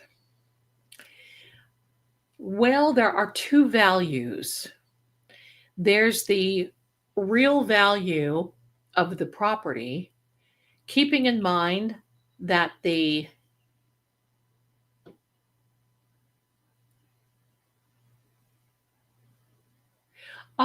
Grandmere, okay. Keeping in mind that the Conjuring House is needs a lot of work. It's been neglected. The current or actually previous owner. Thank you so much, my darlings. Come on in and do me a favor and like, subscribe. There was a idea of a checklist before the auction that I just got a glimpse of, and it needs so much work. It's just falling apart. There's a roof, the plumbing needs to be fixed, there's electrical, I mean, you name it, it needs it. It was neglected by the previous owner, who was, by the way, charging thousands of dollars to go in and spend the night and do an investigation, which I just think is. But the ironic thing is that they were getting all this business but weren't paying the mortgage. So they were pocketing the money. Okay. So, yeah, he can take care of all that, and Jason can do all that. But based on this information, the fact that it is a famous house, depending upon the area, I'm going to say it's probably close worth maybe 200,000 in the shape that it's in. Maybe. And the neighbors don't want big problems. They don't want they don't want issues. So,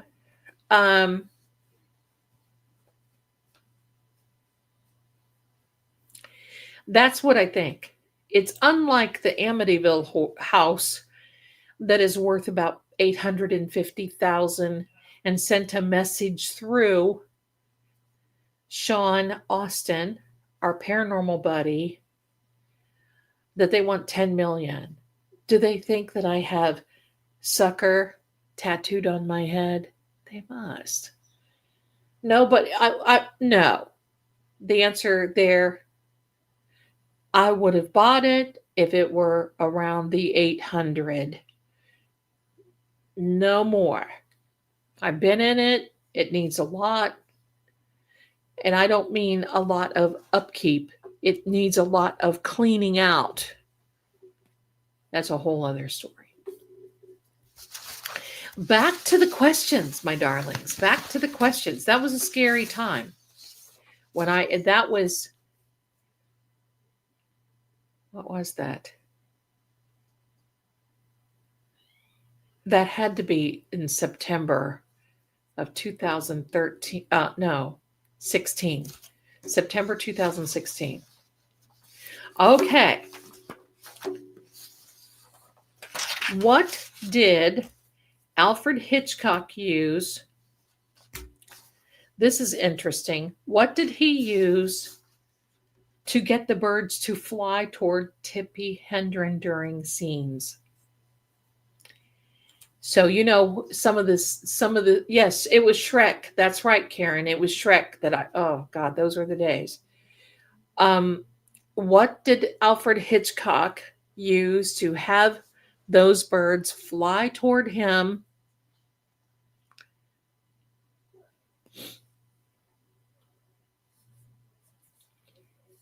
Keep going.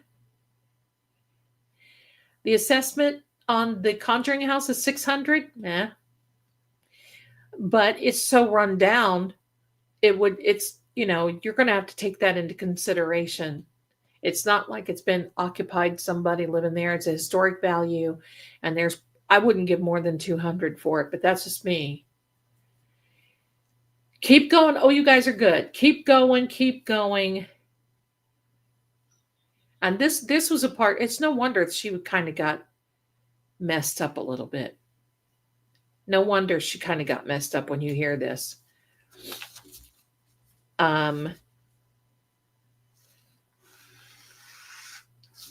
They would throw birdseed at Melanie, and sometimes they would even take the birds. The people on the set would take the birds and throw the birds at her. No, I would be messed up. Seriously. That is something else. That is something else. They used birdseed. They used birdseed, my darlings. Oh, wait, my bird got caught on something. I'm sorry if you're hearing noise because it is my bird getting caught. Hold on. Yeah, they really took some liberty there. Is bad. Bird seed and threw birds at her. That's it. Could you imagine? No. Pardon me.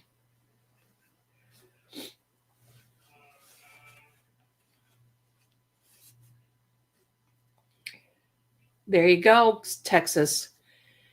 Mary Frances, you darling, look at your generous Venmo, and you are. Thank you, Mary Frances. Thank you, thank you. He did become obsessed with her. She had to just like, he kind of got weird. But okay. All right. So now, right? Okay. Hold on. Who played? Hi, Bad to the Bone. Hi there. I was just talking about you and how you were right, and I'm glad you fact checked me. So thank you for that. I appreciate that about the Conjuring House. Okay. Wait, where was I?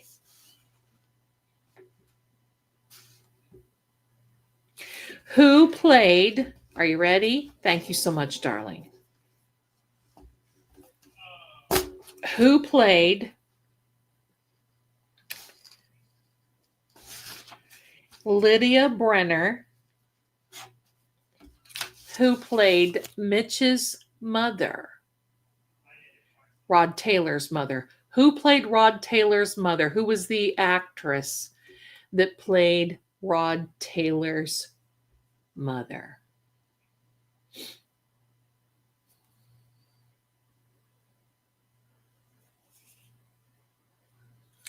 Keep going. You guys are great. I mean, how wonderful is this to be chill and seriously not harping on things? Don't you like doesn't this just feel good? Let's talk about old movies. Let's talk about psychic stuff. Let's talk about scary movies. And you guys are correct. Jessica Tandy is the answer. I liked her in this movie. Thank you, Bad to the Bone. Thank you. This took me, my concept was, but I pretty much had everything. So it took me about 30 minutes to just do my gig, including the blue eyeshadow, just like Tippy. And Tippy, if you're seeing this, we love you and thank you for the nail gig that you brought to everyone because that we love it. Lady Z, I think the birds moved on my head. Well, when I shake my head, they move a little. That's what I wanted. I didn't want them to be rigid. Bad to the Bone says you would get people stopping you like crazy in Salem to take pictures. You know what? We just listen. We just may have to do something one of these days. Who wants to drive the bus? Who wants to be crowd control? Right? We just may announce, here comes Lady Zelda. Pave the way. Here comes my community. We will take pictures with you. And thank you so much. So I bet Salem is a mess right now. Bless their hearts. Salem, I love Salem, but dear jumpin' jollies.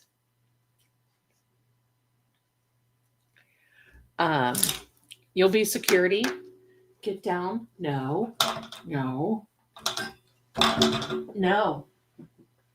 I'm afraid to get the cats up here. I would like to go to Sleepy Hollow again. I would love to go to Sleepy Hollow. That is a cool place. Tippy is 90. Is she 95? Tippy is 95. I was going to ask that because she was 32 when she made the movie in 1963. So I guess so.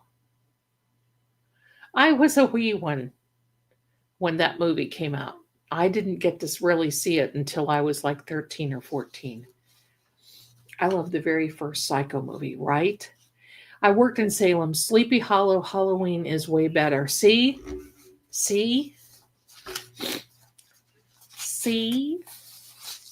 Okay, let's see what other ones I have here. What? I know, 95. What is, no. Buddy, sorry.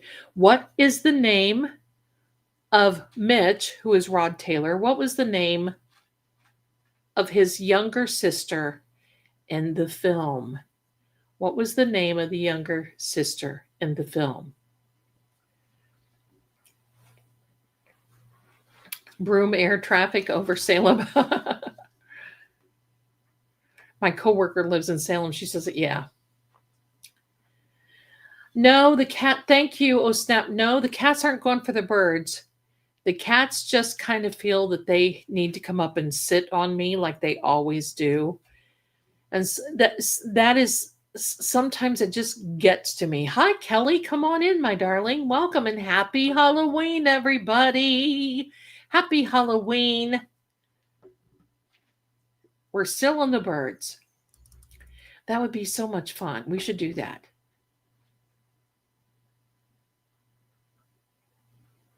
Please pray for my black cat, Shadow. He got loose while we had company. My daughter is hurting so bad.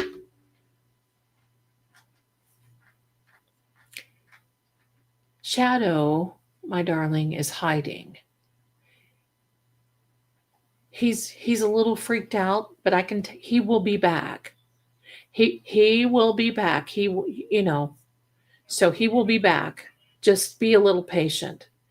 This is kind of getting to him a little bit. There's a lot of energy activity. He'll be fine. But prayers, I'll send him a little juice, some vibes when we're done today. Shadow will find his way home. He knows.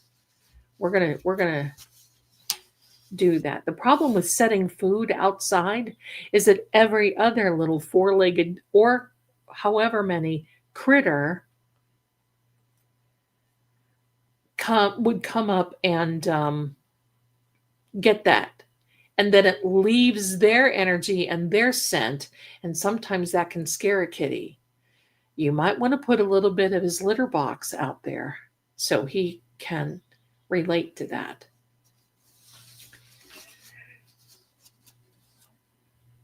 I know it hurts. There were times that Sam would get out, my Sammy girl, before we came down here. And your mind kind of goes on the wrong side of the tracks when that sort of thing happens. And you have to hold it together. She'll be okay. The man you hear is my man, Ian, who is in I think they're practicing for a tournament. And by the way, if you haven't heard that, he says thank you so much for subscribing to his channel. He just thinks this is so awesome. Sometimes he just needs a little, encouragement. You hear Ian? That's right. You hear Ian. Okay. Yes, Kathy is the correct answer. Kathy Brennan. Cece lives 15 minutes from Salem. I go nowhere during the, right? That's like when I lived near Gatlinburg, Tennessee, when they had this thing called Winterfest, where they put all these beautiful Christmas lights up, and they would go up right close to Thanksgiving because there was a lot of people in Thanksgiving. And then, hello there, buddy. He's hanging in there pretty good, isn't he? And they don't take them down until February. And I'm going to tell you, and to the end of February, and believe me, by the end of February, you're tired of seeing them bloody Christmas lights. I mean, they're beautiful, don't get me wrong. But the traffic, if I didn't have to go anywhere, I wouldn't. It was packed, horrible. I'm going to say this now. If you ever consider, are they putting them up already? That's the area that I really wanted to move back to, and then I forget. Traffic, tourists, hard to get in and out of. Wow, just wow. So if you ever want to move to a tourist town, my advice to you, don't. Unless, is Ian yelling his game or World Series? He's not watching the World Series. It's the game. They're practicing for the tournaments. He has a team that is worldwide. I think one of his buddies is in Canada. There's another one. I don't know where but they're worldwide team. They come in together. I'm going to tell you something. Halo is a game, and I watched some Halo competition last weekend. They're actually now making a gaming Olympics, and there are teams from different parts of the entire world. And even Ian's been playing for a long time. If you can believe it, the franchise of Resident Evil has been out 30 years. And they're coming out with more.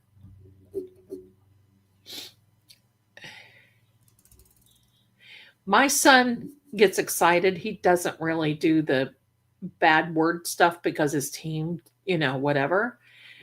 But I mean, these people that play, I mean, he is serious. His team is serious, but these guys are serious. I mean, what they do is they have what they call a game house, a gaming house. And it's a huge, great big house. It's like a boarding house, and they all move in. And they play as a team. They eat, work, sleep, and everything is they play. I think it's cool. I think it's cool. And that's how they put these teams together. They have these Korean teams, the Chinese teams, the Italian team. I mean, holy moly. This is just amazing. Some of this is, I'm just like amazed. So his goal, and we will show you his game room someday. His goal is to have that gaming house. He wants to have the game house, and then he will, whatever friends come in, do whatever. But the competitions are tight, raw, and I mean, hello. My son even said, Mom, I don't even know if I could keep up with them. I mean, that they are dedicated. Dedicated. All right. Let's carry on. This movie came out when I was 9, so I didn't watch it for the first time until I was 12 or 13. See, I was 3 when this movie came out. My mother was always an Alfred Hitchcock fan. And she would play, and then, whatever. But I really didn't pay attention because the guy that Jessica Tandy's character found was sitting in the corner with both eyes, like sockets only. Freaked me out. I mean, I just couldn't. So it was a while before I was able to watch it again, but that was the thing that I remember of the birds. But yeah, $1 million prize for events fill out stadiums. That's right. They have $1 million prizes. The last time I looked at the gaming industry, it's over $90 billion. $90 billion. And everybody has told me, why doesn't your son get a job? Why doesn't your son go to college and university? Well, you know what? My son doesn't owe a lot of my son does have a degree, but he doesn't owe a lot of student loans. And this is what he loves, and this is what he's good at. And if he makes money, whose beeswax is that of anybody's? Nobody. He has a job. That's his job. And I'll tell you what, I feel bad because I have mothers and wives that call me and say, can you believe this, Zelda? My husband won't get off those games. Can you believe this? What is so big deal about these games? I can't stand it. That's ridiculous to be playing. And listen, I can see, and some of these big players, they play on these basketball teams that you build up points within the game. I saw this one where this one girlfriend was mad at her boyfriend. They lived in this beautiful house. They did all this stuff.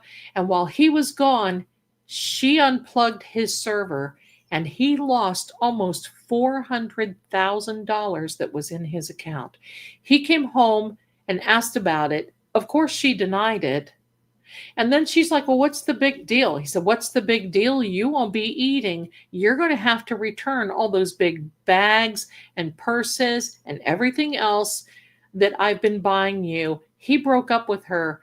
And thank God somebody from the developer found out about this and felt bad and restored his account. Otherwise, he would have been out $400,000. Hello. Wow. So that was not good.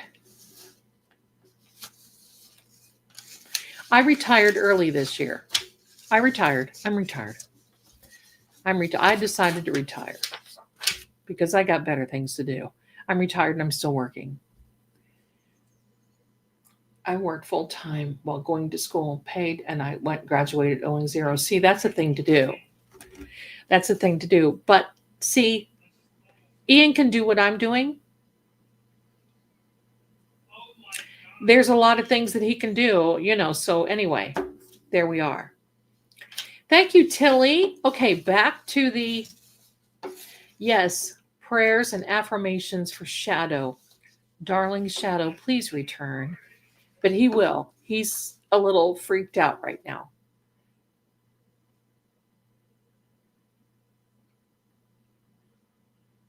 Okay, let me see.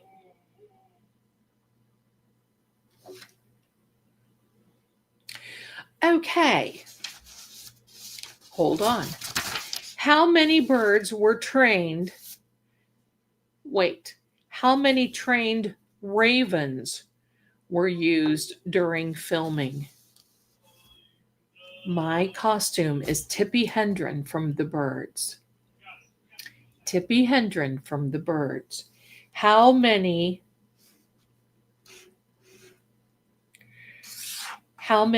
birds, how many ravens were trained in the making of this film? I flipped out when I saw that. How many ravens? This blackbirds only, not because they had seagulls, they had all kinds of other things. Blackbirds only.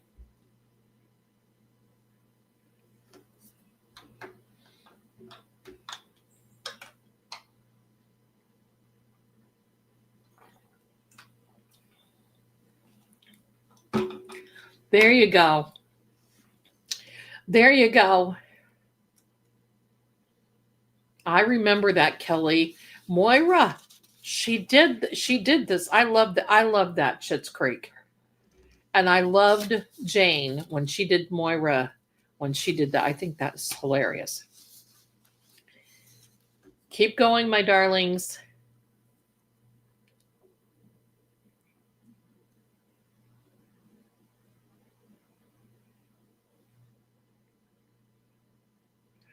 $3,200 ravens.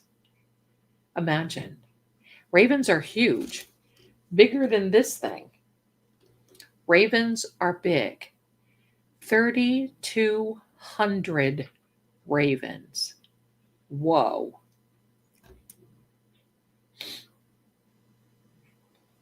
Yeah. 3,200. 3,200 were used in the making of the birds. It's no wonder Tippi Hedren kind of lost it. Think about that. Birds thrown at her. She has her little cheek gouged out. I mean, hello. Right? Yikes. Yikes.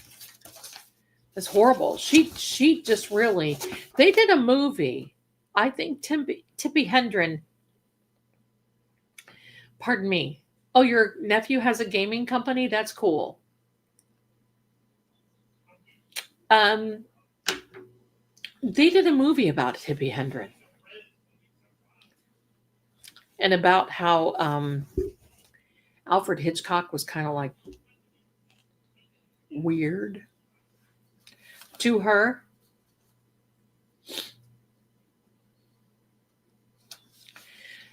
It certainly was, my darling. Certainly was. 3,200. Okay, so here we are. Here's an easy one. Here's an easy one. Ravens are very intelligent. I wouldn't mind having one. Like I have nothing to do. You see, oh, I want a cadaver dog. I want a horse. I want a cow. I want a raven. I have a whole cloud of cats. That's what you'd call it. A lot of cats is a cloud. I want a refuge for horses that nobody wants. I need a staff. All right. So what is the name of Tippi Hedren's full name? Tippi Hedren's character in The Birds.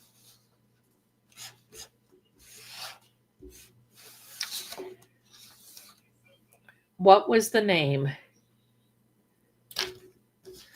I can ride your. I love horses, but it's like I have to think. Oh well. Oh, let's see. I want to do my paranormal show. I'm still going to do readings. I want to go here. I want to do this.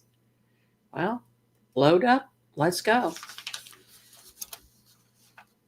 Oh, little bear, thank you so much. Yeah, this is a wig tonight, my darlings. This is definitely, it's on there. Listen, if Zelda Zoo, that's right. If you wear a wig, you have to wear a wig grip. No matter how cheap your wigs are, you gotta wear a wig grip. You just gotta, because they don't go anywhere. You don't have to. Used to in the old days, I'd be pinning and scared to be out in the wind and everything else. Now wig grip, wig, ciao.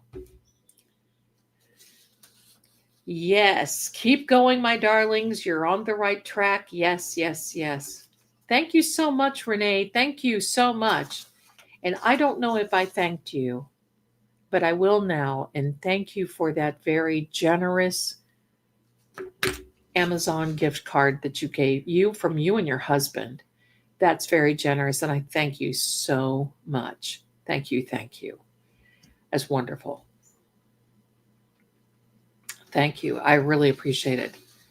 It is Melanie Dan. I did see a wig that was kind of this beautiful shade of blue. I don't know what it is, but and I thought, do I? And then I didn't get it, and it's gone. I can't even imagine all those birds. I woke up at night, huge bat on my face, right? Right? But bats can be the most loving little things going. I know. I know. Zelda has bats in her belfry.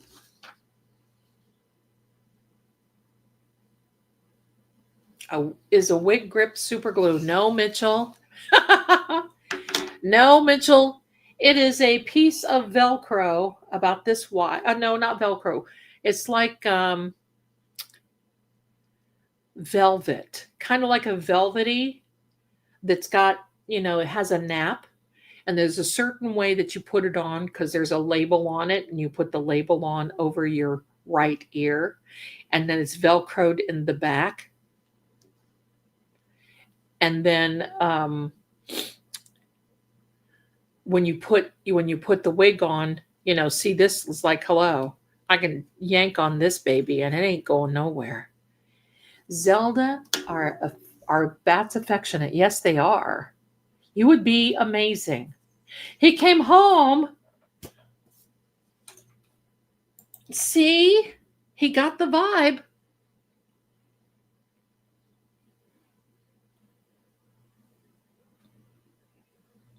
Yay, little bear. Yeah. That's so cool. Way to go. There you go. But I mean, a bat is a bat. But I think crows and ravens, there's a big difference between the two. But they are both, love you, little bear, and your daughter. I'm so glad we're all doing the happy dance. My Riley is sitting right here at the end of my monitor, looking at me like,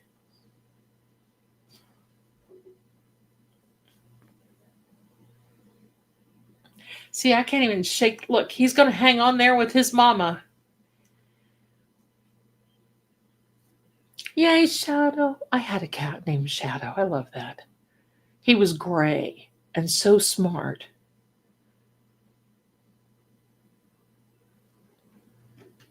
Oh, here he comes. Come on, son. My big man. Come on, buddy. You can comes. Come on. My big buddy Riley is here. Happy Halloween. He's 20 some pounds now. He's not fat. He's huge. Like a rug gripper. That's it, Martha. Did you ever hear the stories about starlings who robbed a car wash? Yes. Yeah, birds are amazing. My friend had a cat named Cypress, and I think that's the one of the coolest names I've ever. I know.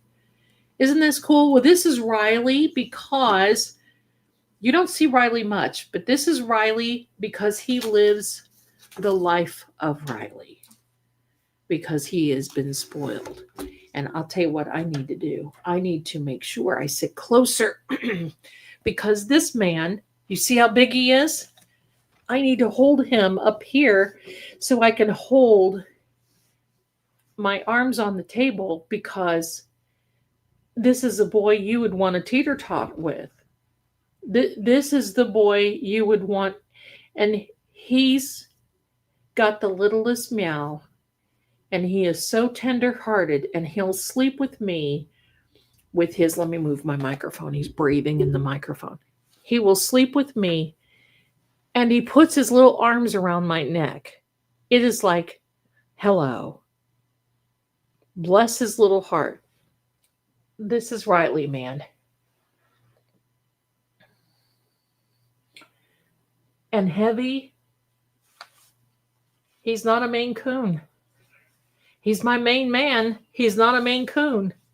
Look at him. Built. But here's the thing. I get the vacuum out, and this man runs for the hills. He runs like there's no tomorrow, behind the sofa, and he'll peek out.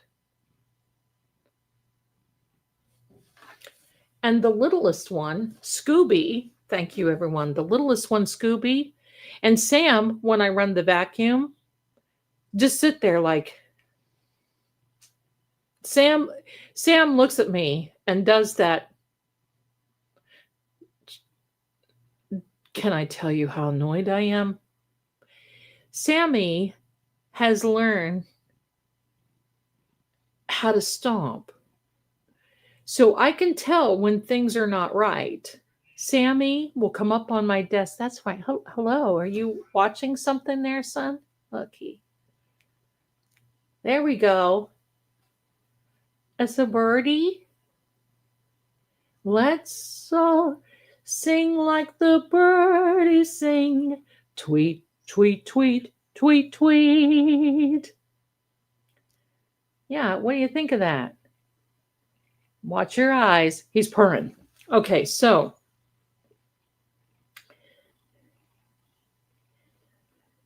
Sammy, she gets mad at me and she'll stomp. And I mean, she's mastered that look. Like, she'll come out in the hall and look at me like, are you kidding me? You gave me water an hour ago and you call that fresh? That's what she's, oh boy, she rules the roost here. She rules the roost.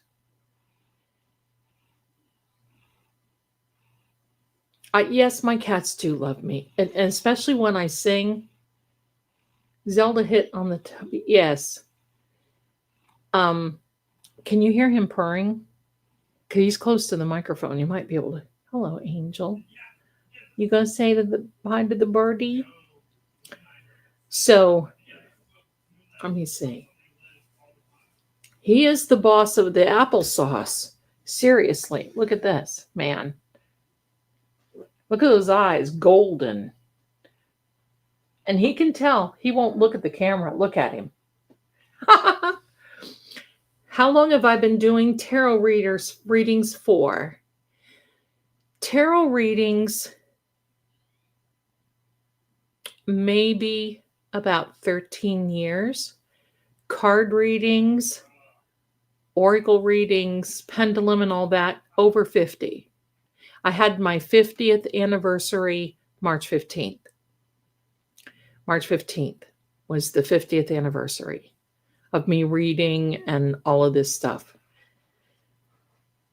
Tweet, tweet, tweet, tweet, tweet. He's looking like my bootleg. Oh. What movie is that song from? Does anybody know what that?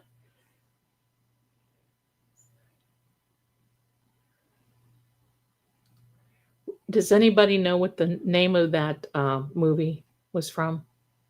That I just sing? Let's all sing like the birds sing.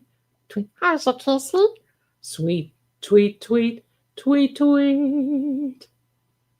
Little Bear, I love you. Thank you so much. Thank you for being here. You guys know that song? What movie is that from? I can do a psychic reading without birthday and no cards. I usually do it without birthday, but when people ask me for a reading, I ask for their birthday because in a video, if their significator card shows up, people like to see that. So, I mean, you're paying me for a reading for you. And if your card shows up, I want you to see it.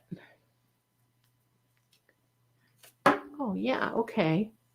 Okay. Oh, yeah. There's one on mommy's arm. Look at that. What do you think, son? What do you think? No, no, we're not biting now. No. It's from Mary Poppins. Mary Poppins. I think it's not the Tiki Room, is it? Oh, they played at the Tiki Room, but I think it's a Mary Poppins. I love it. He does need a bite. They're laying $20 on you, buddy. This is my buddy when I sing opera. He's the one who sits there. Now, here's the funny thing. Are you the owner of True Oracle website? I see other psychics on there too. Are you the most senior one? Good questions, my darling. I am not the owner. Mrs. Marie, who has True Oracle on the other channel, is the owner. She and her husband. She and I were friends from another psychic line, and they weren't treating me right and didn't want to pay me right, all this other stuff. So Mrs. Marie called me one day and she said, I think I'm going to be starting a new psychic line. And I said, good. When you do, I'll come to work for you. And so she did. It was just a few days later. She went online and that was it. There are other psychics that are on there because it is a psychic line. I'm just going to be frank with you. I'm the one who markets myself. I'm the one, I mean, True Oracle does marketing for me and I'm very grateful. But I market myself too. So sometimes psychics complain because they say they sit there and they don't get any business.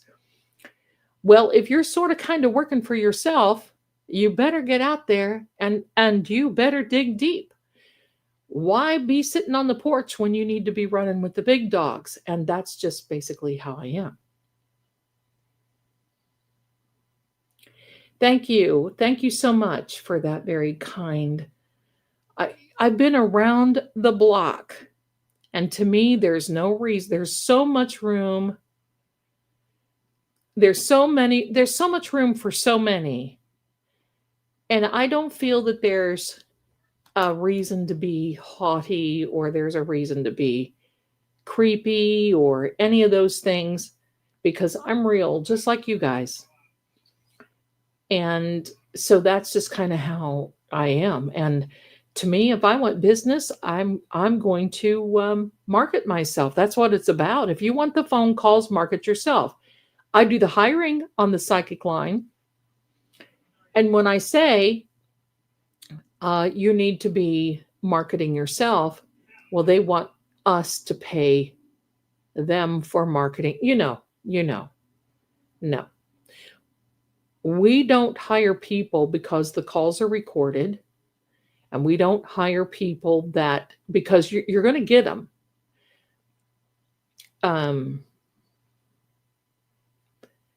You're going to get them. You're going to get the creepies. But you're also going to get those that, what is your phone number? Because I will read for you. And after I read for you, I will call you if I see evil coming your way. But then you owe me $200. We don't know, Wayne. We don't do that kind of thing. All right, let me see here.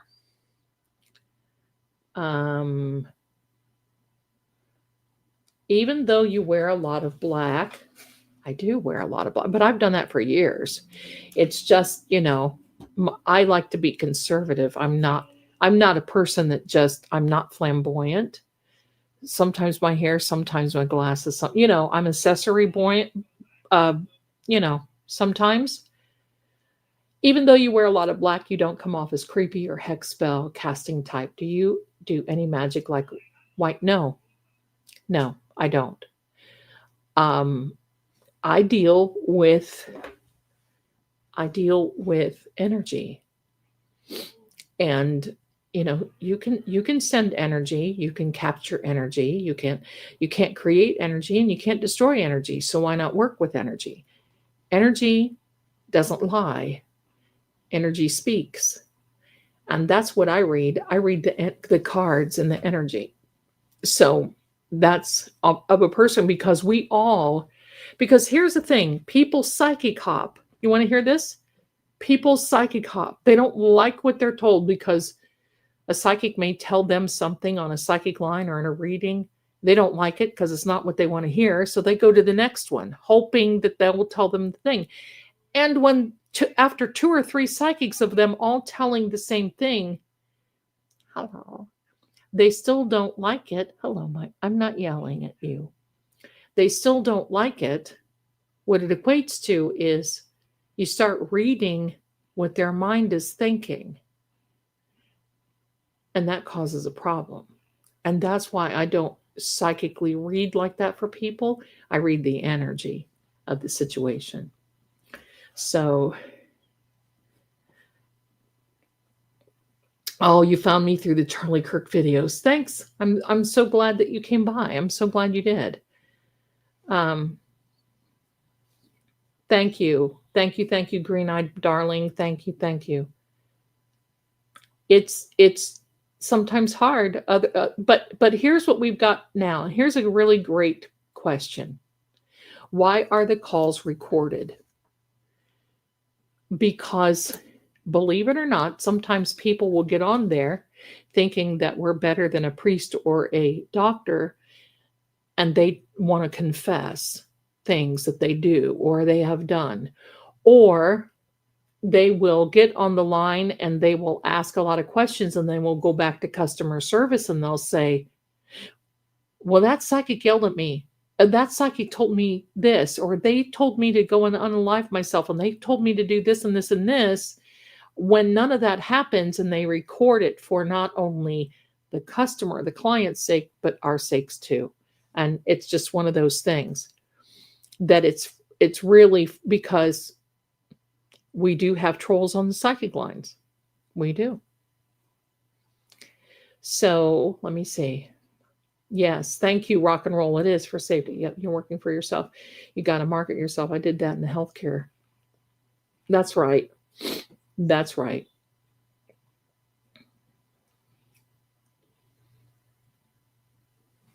I've had people confess on a call. I've had people tell me of things, and man, it makes you feel like, okay. So yeah, it gets kind of a slippery slope. It's a slippery slope, but that's the way it is. I've been doing Samhain spreads with my cards. Cool. I don't understand why people pay to troll. I guess to each right. I guess they don't have, I think a lot of the reason why people get so dynamic on the trolling and the toxicity and the drama is because, do they not have anything better to do than to start crap with other people? Because do they not understand that energy circle back like a little boomerang and comes back? Okay, so let me, there's some other questions here. Can your energy readings help people understand why they are always sick or why they're unstable in relation to income? Sometimes, and sometimes it can be your environment. Sometimes it can be your environment. Sometimes it can be many things. Sometimes. Now, I don't do health readings. I don't do pregnancy, and I don't do, I don't do health. I don't do pregnancy. And if you have a legal problem, I don't give, because I can't. I'm not a doctor, and I don't give legal advice. I'm not an attorney. So, are you looking at mommy's birdie again, Angel? Don't tear it off my head. Oh, I see her hand go up. Oh, let's see. Let me see. Thank you, Gail. You guys are all right. I love you. Oh, look, we have a friend here. Hi there, Nan. Thank you very much. I've been trying to find my blonde pictures. I found them the other day and I thought, oh, I should move those. And I thought I did, but I didn't. Thank you so much. I am Tippy Hendricks. People are coming in saying, what are you? I love it. I'm Tippy Hendren, but with glasses because I can't see the chat. I can't see with anything without my glasses. So thank you, darling. Did you take your kiddos trick-or-treating or did you celebrate tonight, honey? What did you do? So glad you're here. So glad you're here. Riley is my man. He hears Ian.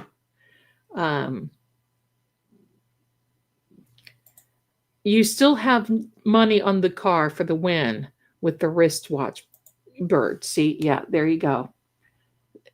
And look at this guy. He's like, I can dig that bird, Mom, if you just let me. I love it. So for those of you coming in, happy Halloween. We've been kind of talking about the Birds movie. We've been talking about, we're spending time together because why not, right? We're talking about other scary movies. I love this. I love your outfit. Thank you. Welcome in. I've just come from Duran Duran. Oh, I like Duran Duran. You went as a raven. Oh, I love that. Would that, hi, Angel. Would that not be a gas? I would go to Salem like this, or I would, as long as I had body protection. I would. I love it. Melanie Griffith's mom. Yes, Tippy Hendren. We went trigger. Oh, good, good. You know what? That's all that, you know what? That's what it's about. That's what makes memories, right? You go as kids, and it's not so much with the candy. With me, it was the candy. It was, being with friends, but it was the memory. And the same thing, my son and I talked all day. Sorry, I'm shedding. It's the memories. My son and I were talking today about how we would go and, I would never take him any place because we lived in Tennessee. I would go to,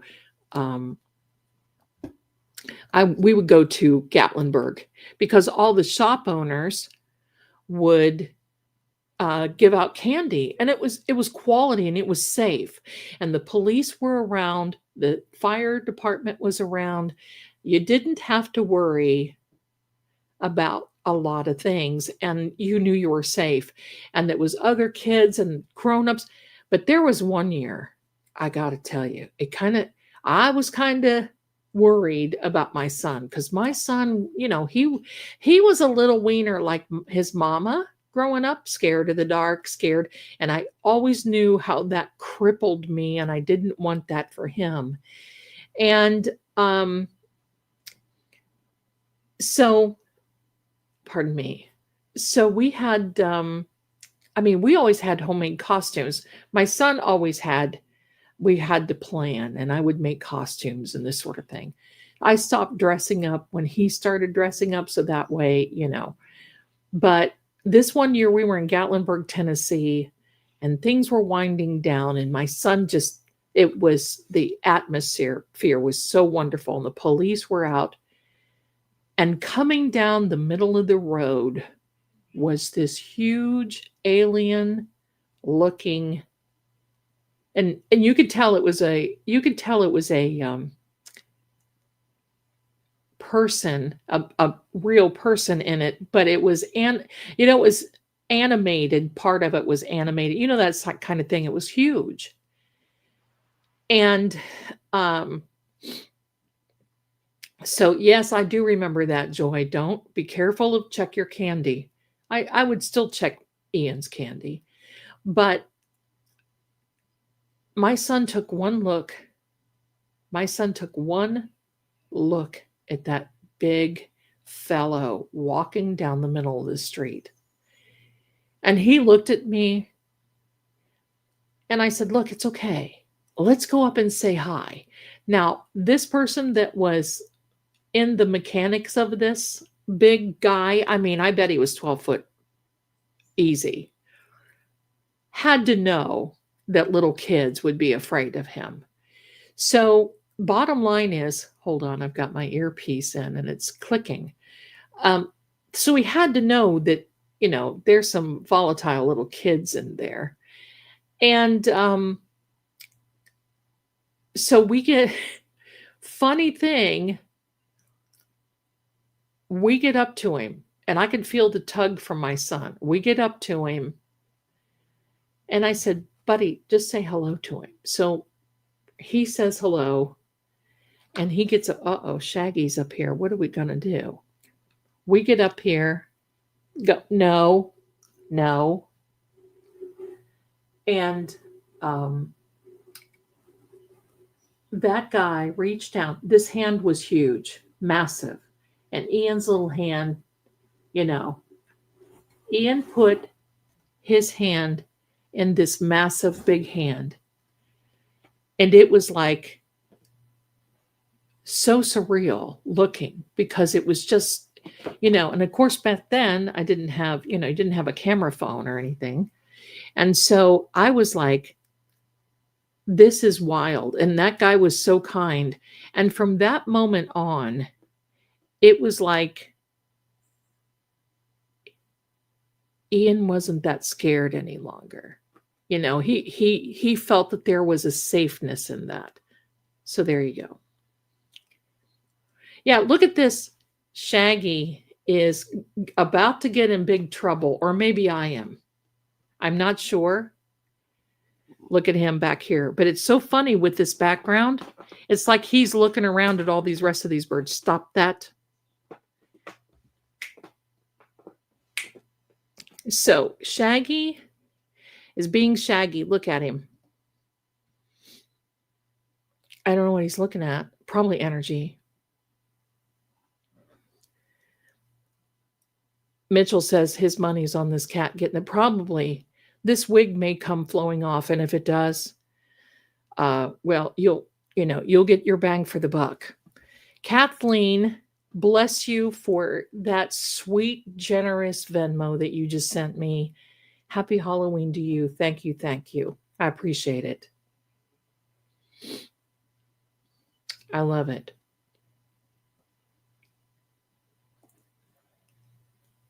I think of, my mom was very creative and she would make most all of our Halloween decorations, and she had a mural and she would make our costumes, and we had a very good Halloween. We had a very good. Yeah, he is sensing something. I think there's a lot of energy here tonight. He's not interested in the birds. Okay. I'm happy about that. So anyway, we've been on here almost 3 hours. Should we tell a scary story or should we talk about a scary movie? I'm going to tell you the movies that I don't like. Excuse me, son. Excuse me. Go. Thank you.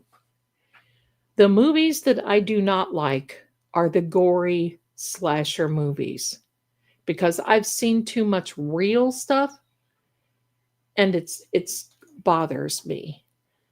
The one that I did not like was with Pinhead.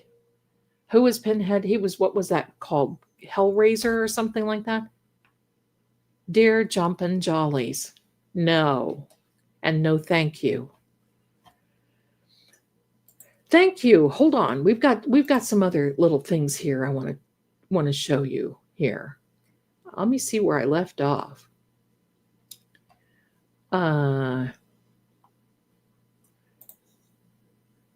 Kay, thank you so much for becoming a member. You're going to love it here. I love our community. I think I've got the best community here. It is, you can mark yourself safe here. We just are very nostalgic. We talk about things.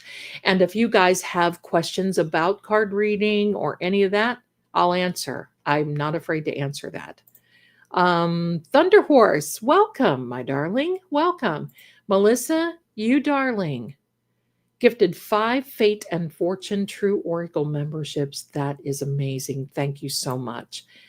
And Jana, thank you for becoming a new member. I know I've seen you before. You're here, and I'm so glad that you are. Thank you. Renee, happy Halloween to you, my darling, and thank you for your generosity, you beautiful person inside and out. And there's Kat sending me beautiful pictures on Twix constantly, and I appreciate that. And Gifted. So welcome to the channel for the person who has been gifted. I wish, see, here's the thing. Oh, Nurse of Interest was gifted. I see that now. Vincent Price was good. Let me see. Somebody said something here. I have to. Jeepers Creepers. I thought I was going to shapeshift when I saw that movie. I'm going to tell you what I just saw this morning.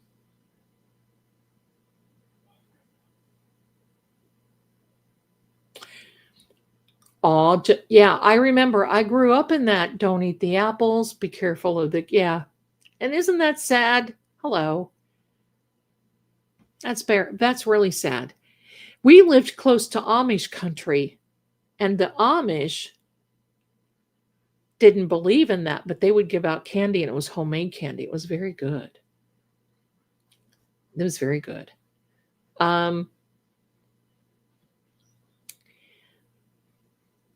Tennessee White House. This is my bestie, my darlings. She's the backbone of Zelda. So much encouragement, so much. Look at you. Everybody loves the blonde. I wish I could find the blonde hair. You guys would love it. Thank you. I'm so glad you're here, darling. Thanks for stopping in. CC Beads. How do you learn to be a psychic, or is it God-given gift? I think everybody is psychic. I believe that. Everyone, pardon me, everyone has that gift. Oh, and bestie, I don't know if you've seen Riley in a long time. He's sitting in my arms. Look at that. This is Riley, who is purring profusely. This is my Riley. Look at this big man. That is Riley. The true story behind Jeepers Creepers, yes. But I've got to tell you what I saw this morning. He is quite comfortable laying here on my arm. And it is going to sleep. Thank you, everyone. You're all so kind. I wish I could find my blonde pictures. I may have to just take 5 minutes and find them so you guys could see. Joy, thank you. Zelda, you remember in 2003 when a pizza delivery guy in PA had on his neck? Yes, I do. Yeah, that's very sad. It's very sad. Yes, I need to tell you about this. What I saw this morning. It wasn't a movie. Let me catch up with this.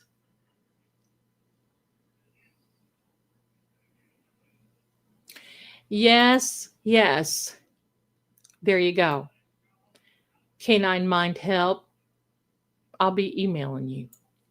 All right. Let me see. Let me catch up with it. Beautiful Riley. I'm so glad. I hope you guys are doing well tonight. And did you have any trick-or-treaters? I don't have any here because I am in a Patty, nice to meet you. Thank you, you guys. Gosh, I have the best chat. Okay, I want to tell you about this, and it's frightening. I wish I could show it on here, and I can't. I actually saved it. It was a 2-parter, which, by the way, if you're on the Talkie Tick, that's the thing now. And I don't like 2 parts. But I didn't like that either, Carrie. But here's what I saw this morning, and it was the epitome of a demon. It was a man who the cops went into this nice cathedral church, obviously Catholic. Hi, Jules. There's some in your early clips when I first found. Oh, yeah, I am blonde in some of my earlier, but I mean, I had long blonde hair and it looked good. But there was a man who was in this cathedral. It was big. It was a church, and it had the altar, secondary altar, and then it had your main altar, and it had this and it had that, and what have you. This, pardon me, just a moment. Off. Pardon me. So you could see this person, this man, the cops were in there. I don't know if it was someone with the church was in there. This man would run up to the altar, and there were like 3 or 4 steps, and then he would fall backward on his back and on his head. And he split his head up, and he just kept saying weird things, and we'd get up and he would go, and he went up to the altar, and he'd say, "This is not right." And he ripped the cross off of some of the altar stuff. He would come down, he would take the candlesticks, and he would throw them. So the police show up. The police ask him, "What is your name?" And he says, "My name is Jesus Christ. Get the F out." Now, hello. Where's our first little clue that that's not Christ? Every time I say Jesus Christ, I think of that, "Hey, JC, won't you smile at me? Hannah, superstar," right? Hello. Anyway. So the cops are telling him, "You need to stop." So this one is standing there saying, he's calling for backup. And he's asking this man with the church, he said, "How long has he been here?" And he's like, "I don't know. I walked in because the alarms were going off, and he has been doing this for a while." Now, I'm going to tell you, that is a demon, and I'll tell you how I know why. First of all, the cops kept saying, "He's on something. He's on something." Possibly. But that type of behavior and saying that type of thing, there is a fine line, and one of my fields of study is about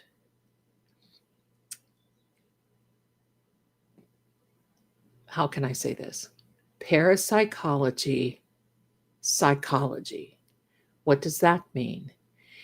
It is the study of when, that you've seen in some of these court cases, some of these different things, and I had been called into some of those types of trials before in my career, where someone would unalive someone else. And they would ask them why, and they'd say, "Well, someone came to me and told me to do this, and told me that I would be ridding the earth of this horrible person, and that I would be okay for it." There is such a fine line between demonic possession and schizophrenia, and I am not a doctor. I'm not credentialed. I'm just going to say this.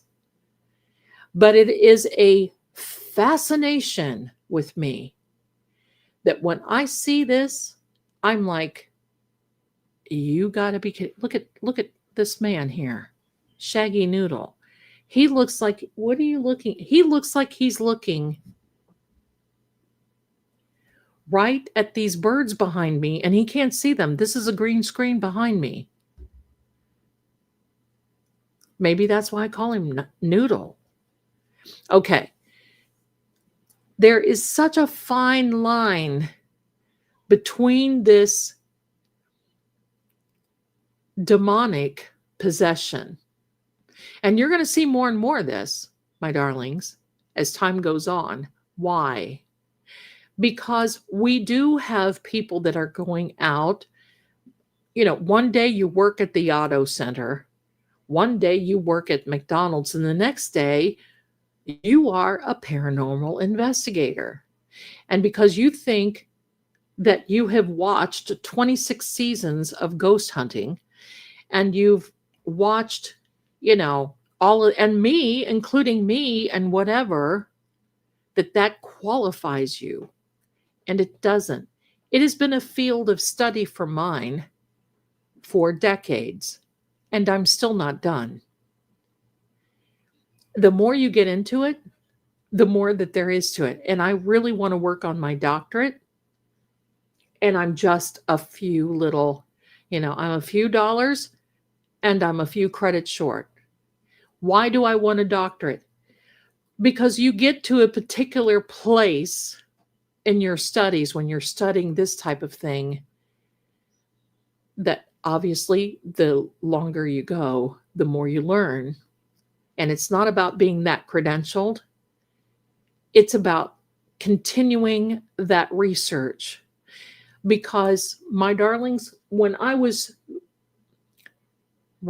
studying the theology part of things and coming up with things that some of these people in their lives, we're being lied to by a lot of churches because they won't dig deep and figure out exactly what the scripture says. And when you can dig deep and understand the Greek, the Hebrew, the Chaldee, all of that, and then some, you would faint to understand what many have been lied, including me, many have been lied to over centuries, but especially since the beginning of the last century.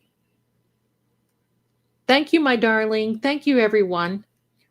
So, and I see your question, green-eyed, and I will answer that in a minute.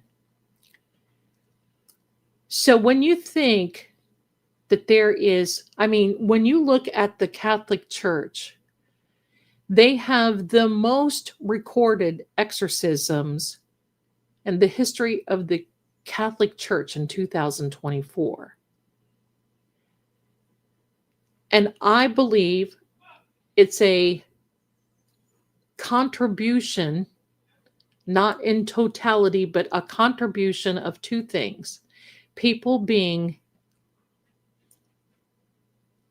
overly medicated, and I'm not a doctor, I'm just saying, people being overly medicated that it causes your brain to do weirdo things, and or people going out and pretending that they're doing rituals. Oh, that looks cool.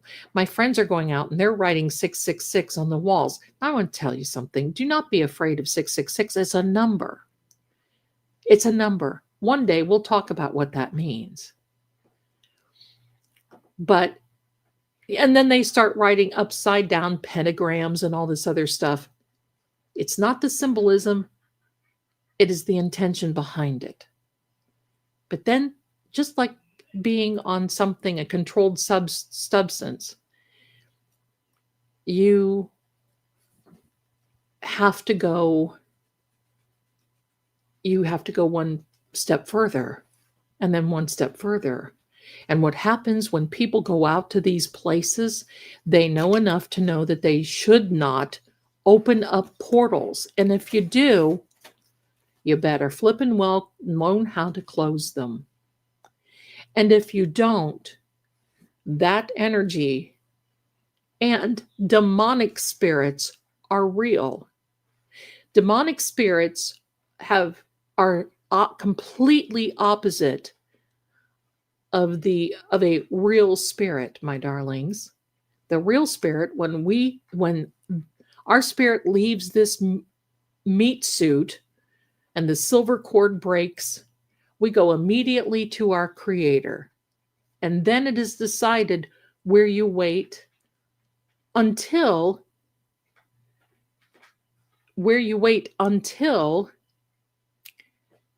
the great white throne of judgment comes. When you pass away, you don't go just to heaven or hell.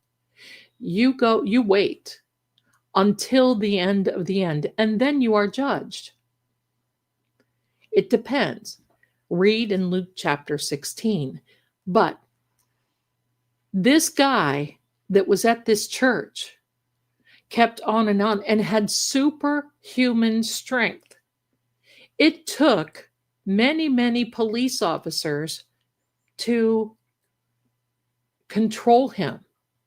He was in handcuffs and literally broke the handcuffs. Now, it's not purgatory. It is the Gulf. It's called the Gulf. It talks about Lazarus, and it's not the other Lazarus. It's about Lazarus going to one side of the Gulf. But this guy, I am convinced, was obsessed. And the look in his face, because your eyes show it, the look in your face, the look in their face.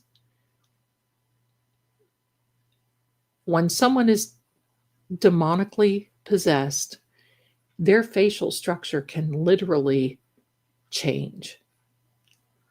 I'm watching the let me back up. Hold on. Hold on.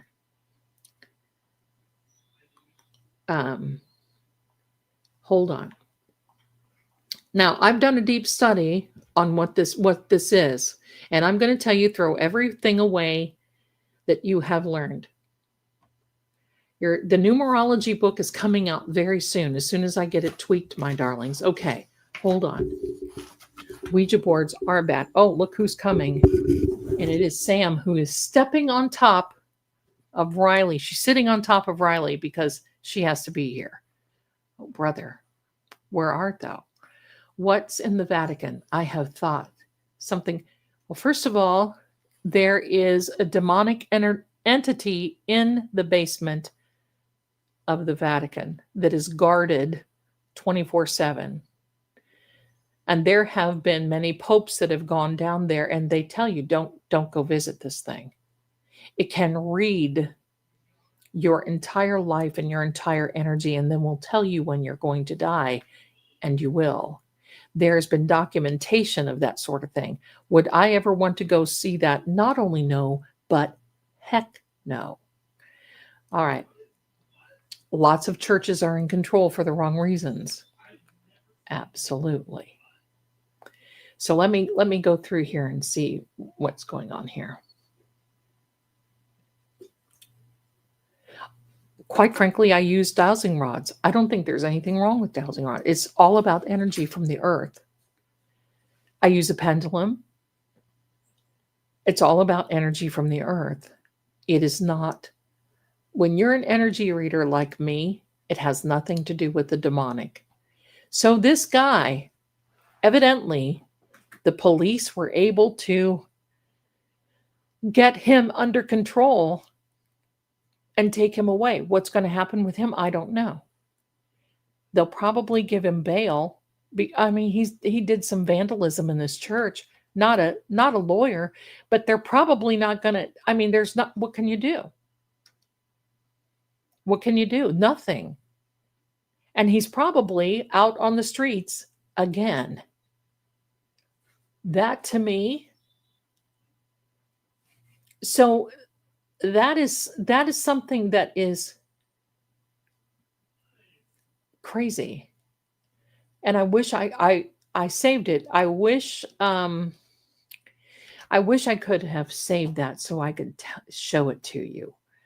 But I can't because it's on the talkie tick, and they don't like that sort of thing.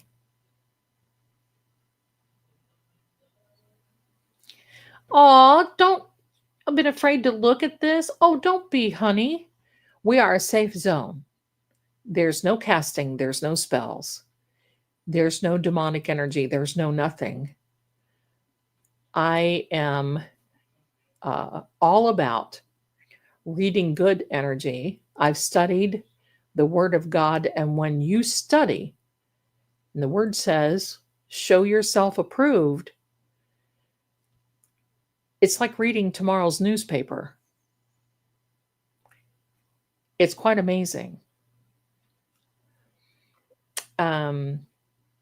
Why would they have that in the basement? I don't know where it came from. It's been there since beyond the history of the Vatican, and they have it locked up there. And evidently there are 3 more. I'm sorry, 2 more. And they're looking for the other 2 to lock them together. Wow. Just wow. So that is a scary thing.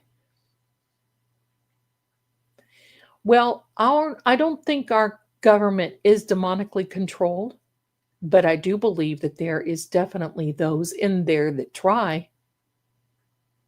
There are those in there that try. Okay, let me see the comments here. We always get off onto this stuff. How? Why? Thank you so much. Hey, I'm here to explain this because we need to know, because people think we were taught that astrology and things like that weren't from God. Well, who invented the stars? Who invented the heavens? Here's what I have for those that come at me and say, oh, what you do is demonic. When was the last time you put candles on a birthday cake? Do you play cards?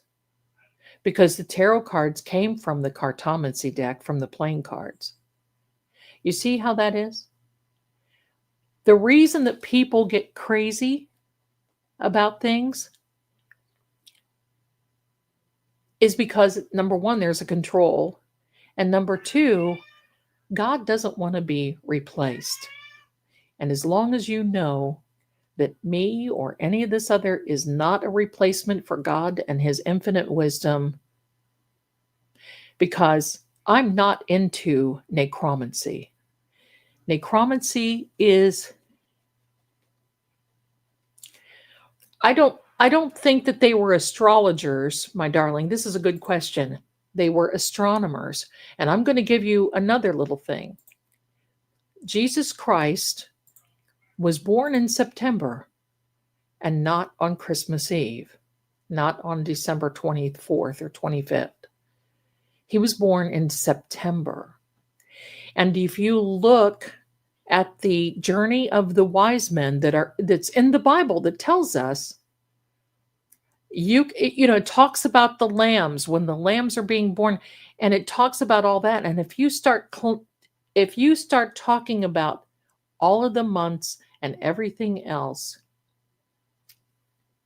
oh no, it's all, I know that. No, I know that you didn't, darling. I know, it's okay, my darling. It's okay. I know you didn't. But I'm just saying, anybody that wants to come, to me, it kind of is that,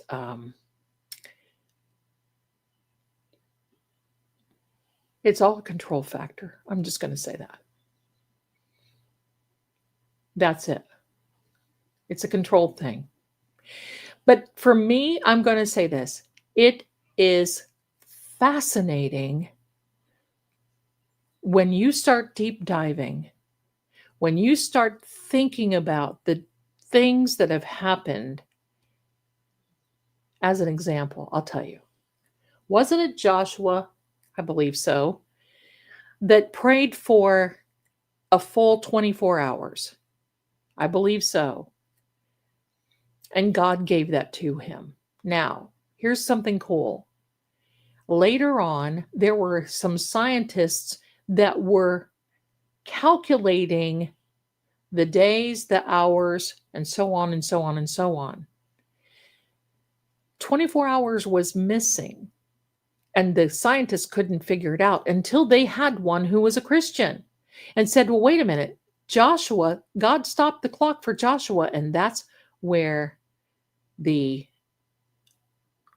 That's where the 24 hours came from. They were able to put that together. There's another thing about Easter. Actually, Easter is spelled Ishtar, Ishtar. It was a mistranslation in the book of Acts. That's the only place you're going to see that. And Ishtar is a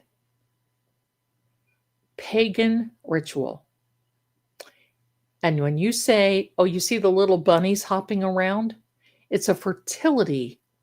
Ishtar is a fertility type of, what do I want to say? Fertility type of holiday. There we go. Now, I don't know about you. Don't know about you.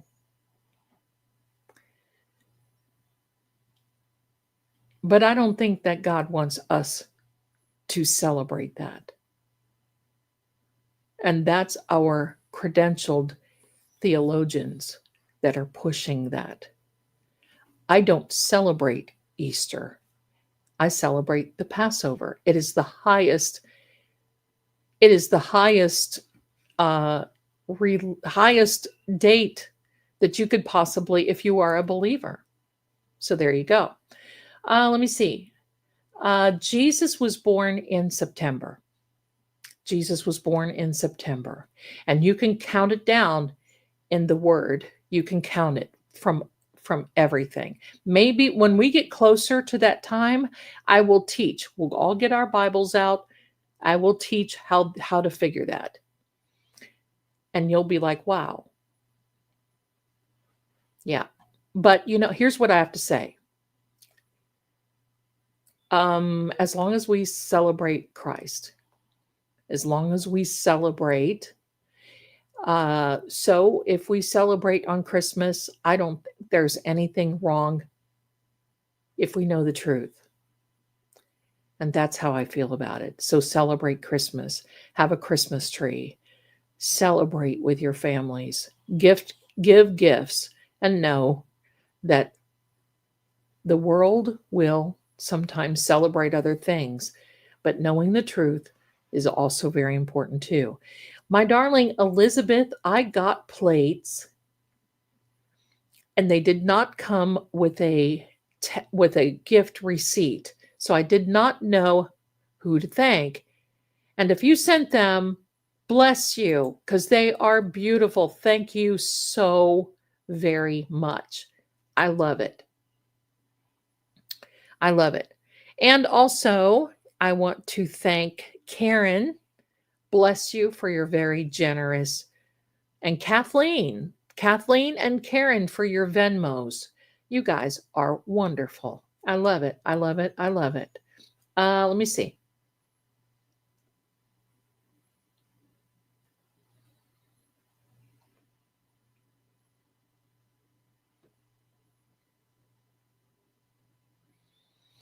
Okay, let me go through your questions. Thank you, my guys. Thank you. Thank you. It's okay, Susie. It's okay. Let me see. Zelda, what religions do not like Halloween? Almost all. Christianity, some Christianity, but hello. I think it just depends on the church leader. It depends on that. But there are many that don't. I'm not very attuned in other religions, Jehovah Witnesses, Christianity, but I don't. Some of that, I don't know.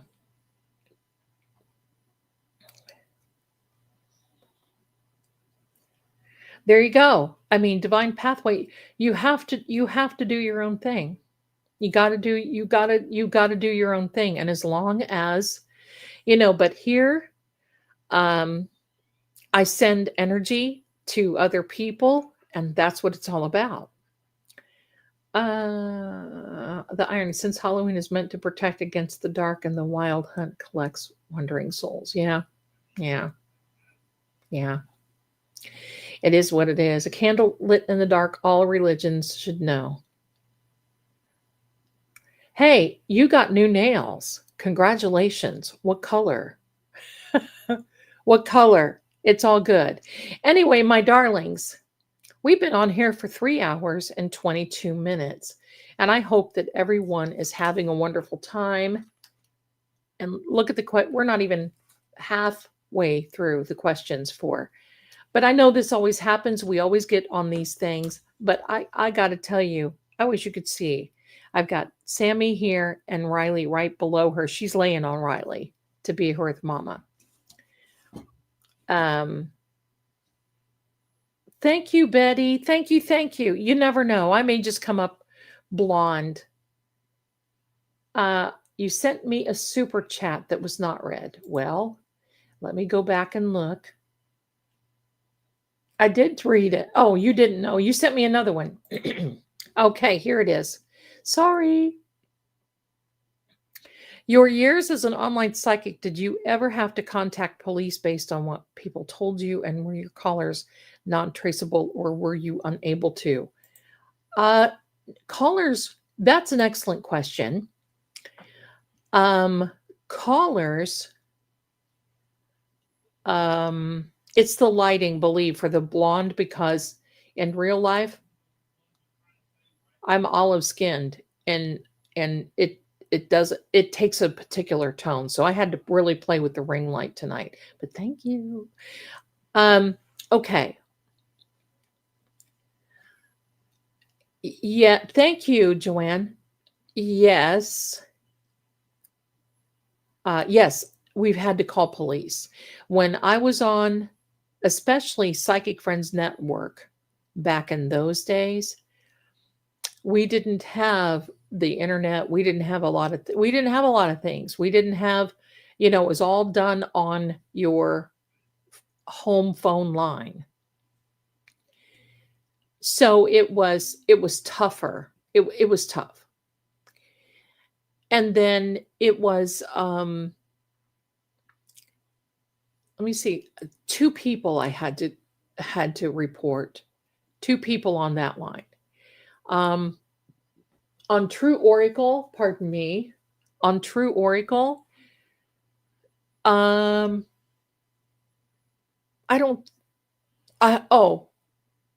we had to call on one person because he was talking about self-harm. That's type of thing. Other than that, I don't think, but there's been some question. Now, tracing calls, when someone calls in, you have to, a lot of them are recorded. You would have to know. That would go to great lengths for, but that's what it's all about. It's what it's all about, literally. Why you want to record calls, because you want to make sure that things aren't happening. So, yeah. So that was an excellent question. Somebody asked, have I ever come in contact with a possessed person?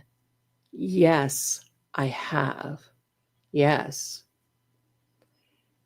And it's frightening because I've seen changes in their facial features because of it. Because when a demonic spirit, and that's what it is, demonic spirits are usually those spirits that are not human born.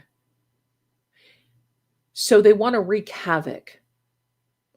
Just so you know, you will read more about the end and more about demons and Satan in the book of Ezekiel than you will in the book of Revelation. So it tells when Satan fell, he was an angel, but he was jealous of Christ. So the devil right now is sitting behind Christ. Remember when Christ said, "Get thee behind me, Satan"? Yes, you better do what Christ says. Then there will be a great war in heaven, and Michael will cast the devil to earth. That hasn't happened yet. There's a lot of things that have to happen. You see all these people warning, oh, the rapture can, well, first of all, my darlings, rest tonight. There is no such thing as the rapture. Not. And things have to happen first. So I've seen things like that. And all of that is all so people get mixed up and they follow the wrong doctrine. It's all about control. And once you take your control back, once you take your life back in knowing what exactly all that is. And it's so funny because a lot of the believers and Christians that I don't think it's scary at all, and it should never be scary for any of you. But it's so funny because the believers and the Christians who accuse people like myself, who I am a Christian, of many cult practices, many cult things, blah, blah. And by the way, I don't conjure. I don't call in, because if you've ever read the book of Samuel, I believe it's 2 Samuel, about the witch of Endor, you won't do it. It's against God. It's a sin. It's against God's word. Why? If you read that, Saul was trying to get the witch of Endor to call back a prophet. And she did. She did. It was against the law back then, and the witch did not trust him. And he actually had to dress like someone else to ask her to do that. And she said, kind sir, this is against the law. And he asked her to do it anyway. So when this spirit came back, the spirit came back, he looked at the witch and said, why did you do that? Why did you bring me back to the earth that has pain? Do you know how painful it is to return? Why did you do that? I don't want to be here. Why did you call me back? I was free where I was. Why did you do that? And think about that. Think about when people want to conjure and bring people back. Think about how that soul or that spirit would feel. Why the heck would you want to bring me back to this earthly realm? And it is against God. That's why I don't do it. To each his own. Whoever says anything about whatever. But to each his own. Hold on. I saw something come through from my dear girl. Give me a second here. And sorry, I call everybody a girl because, hello, you're all younger than me. All right.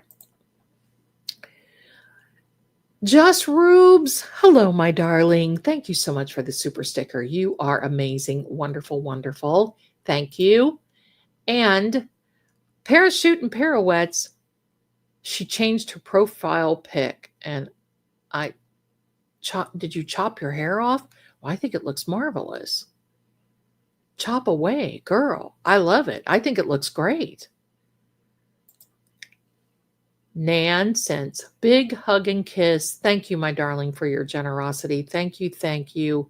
You are so kind and a friend to this channel, and we are a friend to you. Thank you. Thank you.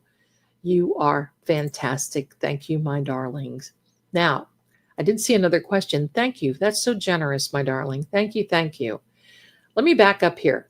You know what? I like talking. I mean, I'm sorry. It's Halloween. But if I have something to teach you about demonic possession, hello, this is the night to do it. right? Hello. Hello. Let's do it. Joy Schmar. I love that. How afraid of you when you, okay, let me see. Did I read that right? How afraid of you when you had to confront a demonic presence, and how did you deal with it? It's very unsettling, but if you show fear, it like absorbs that. It's like, oh, she's afraid. Let me just go after her that much more. It was all I could do. Do I get scared? Sometimes, yes, I do. And I've had people say, well, how dare you get scared? You're supposed to be a paranormal investigator. You stop. If you get scared, that's healthy. Because being that warning of being scared keeps your little butt out of trouble. Because if I weren't, that's your barometer. If I wasn't scared, I may have tried to approach this demon. Here's a little example. After Christ came out of 40 days in the wilderness, and it says that the angels had to minister him and that he was weary. Why? Because he was in there with the devil. And even though he was Christ, the devil has this really fantastic way of manipulating. Oh, I'm sorry. That's Shaggy because he can't find room up here. Pardon me, everyone. That was very loud. I'm sorry. But it wore him out. And if it wears Christ out, and Christ says, stay away from that. For one, if I see that, it's like feet make tracks. Because there's not really anything you can do. I am not a demonologist, nor do I want to be. I've seen demonologists, pardon me, and that is the study of demonology. Those who know all those, there are different layers of demonology and different layers of possession, by the way. That is not my gig, nor do I want it to be. And I've seen people close to me change and be possessed and not know it, not feel it. So, pardon me, lipstick days, lipstick. So it's one of those things that, it scared me. I'll admit it, because I think anybody should be scared. If you come across something like that, that's why when I go out on, and I actually was talking to my son the other night, because I think when it comes time to when I start going out on these paranormal investigations, I'm going to take some type of security with me, because the in thing now is for vagrants to come in and either do some type of ritual or stay there. And I am, quite frankly, in some ways, more frightened of this realm that we are in, this earthly realm, than I am in the spiritual realm. At least I know sort of kind of what to do. So I believe that you stay away from that stuff. If there was another time I was on a paranormal investigation and we came up on a ritual spot and they must have just left, or else they were hiding. And some of the people were like, oh, cool, let's look around. Oh, no, never, never, never. And if you come across anything like that, and even if you go into a haunted house, I know it's very hard for everybody to take me serious, right? Because I got birds hanging in my head. I just noticed that. This one is kind of like, hello, he's on his last leg. I think we're just going to pull him out. There he is. Look. Oh, he's got some hair on the, look at his little feet. Okay. All right. Enough, Zelda. So never take a souvenir. Pardon me. Never take a souvenir from any place you ever go. Never, never, never. Because and that's how a lot of people will have problems in their home and be demonically charged is because they bring stuff with them. Why do you want that? Why do you want that? Now I have a little relic. I have that here. And if you all are, let me catch up with you, my darlings. Let me catch up. Because I always stop the chat because I love reading you guys what you have to say. And hello.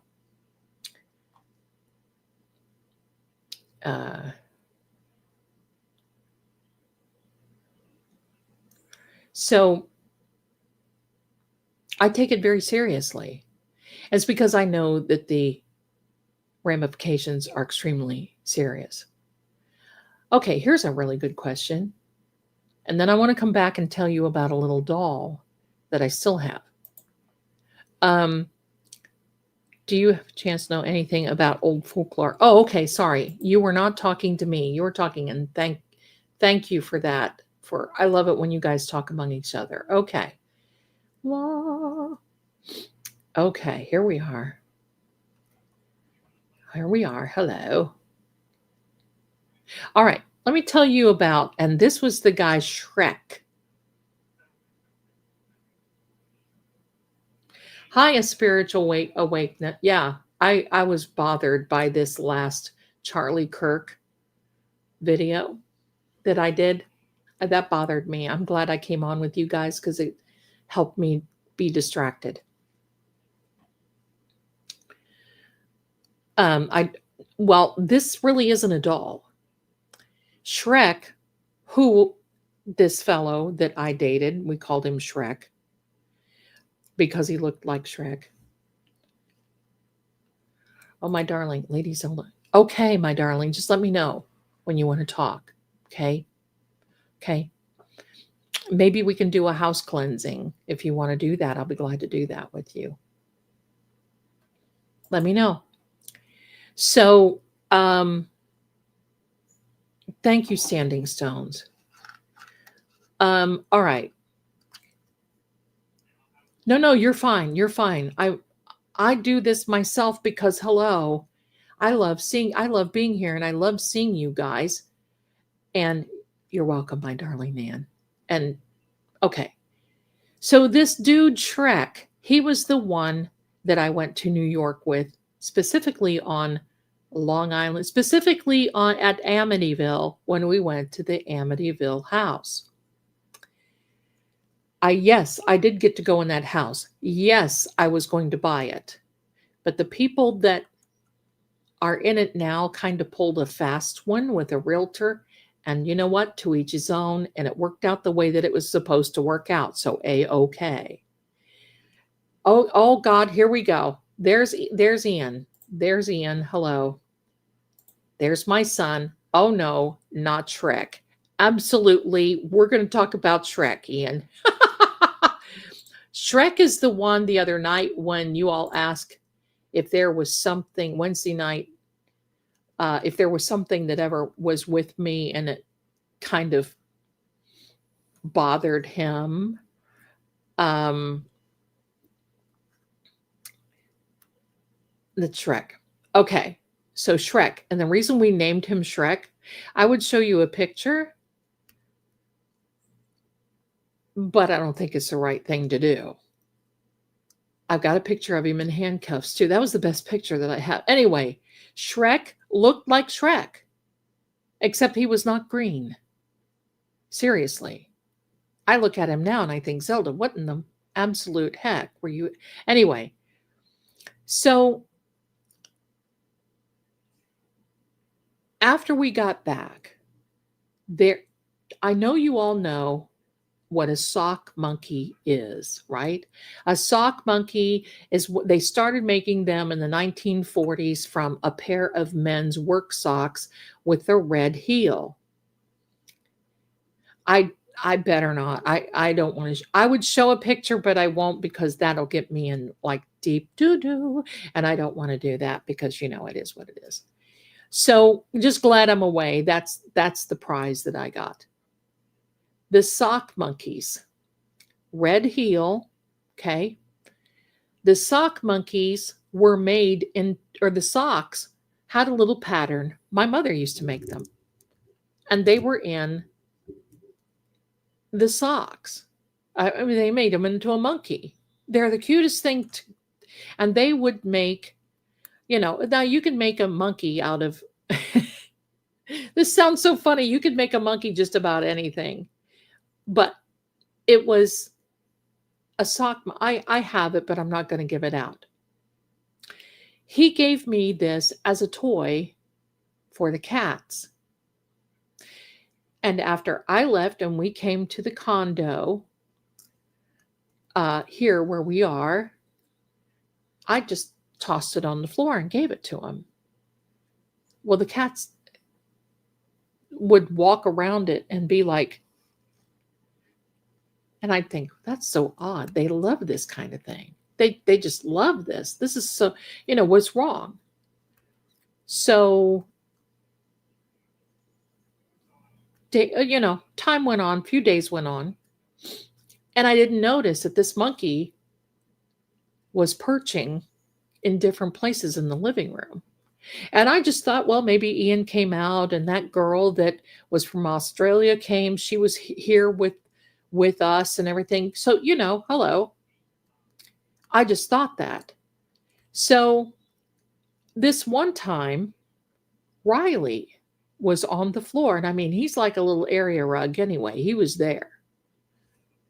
And that sock monkey was over there. And I kind of picked up the sock monkey, moved it to him. And Riley never growls. He never is anything. Riley looked at him and went, this thing looking. And I'm thinking, holy mackerel.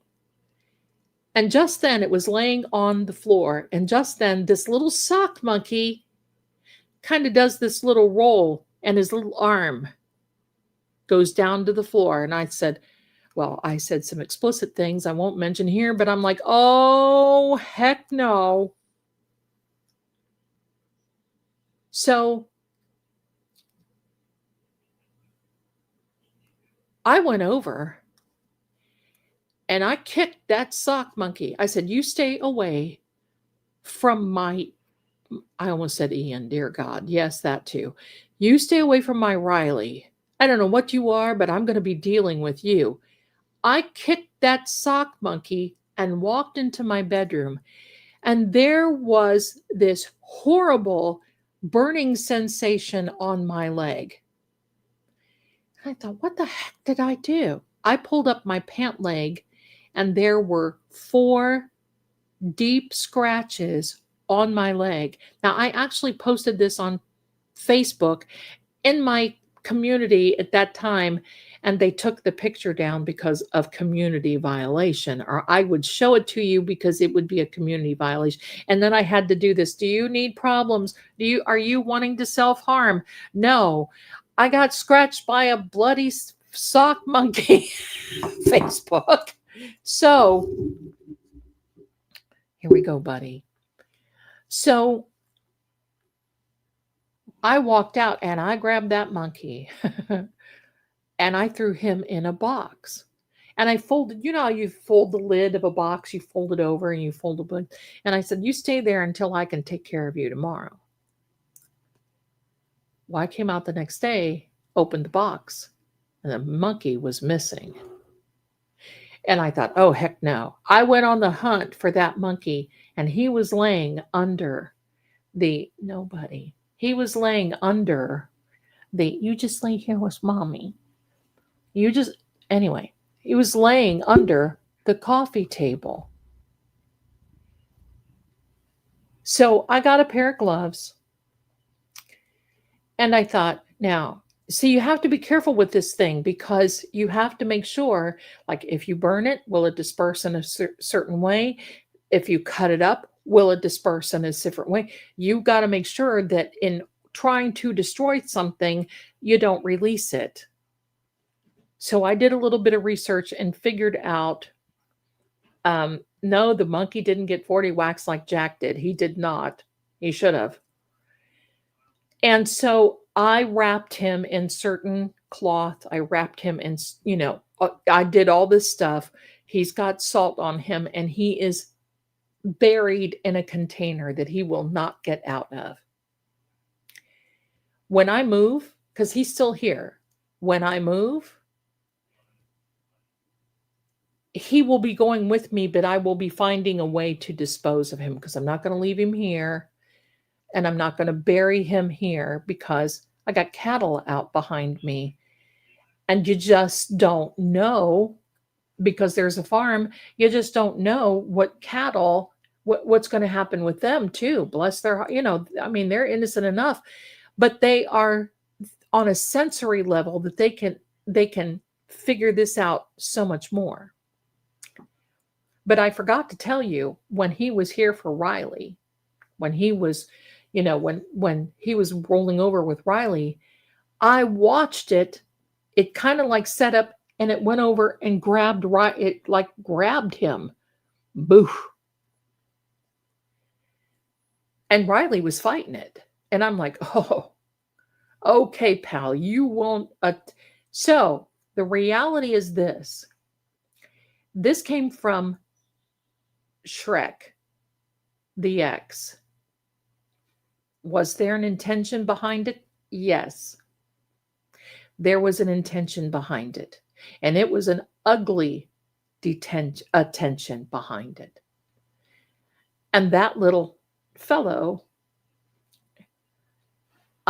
is going to go, as my grandmother would say, the rope route. He is going down. So, but he's safe. He's away. They're safe. Nobody, no kitties or cows were harmed in any of this or anyone else. And he will remain there until I get moved. And then I've got the plan to annihilate him. So there we are. So yes, because a lot of these objects are, it depends on the intention, and you can literally put enough energy into an inanimate object so it does move, and so it does take on this, just like Annabelle. Annabelle and Robert the doll are no way near. I would not do any of that at all. No, thank you. Good night. No. So I also have a necklace.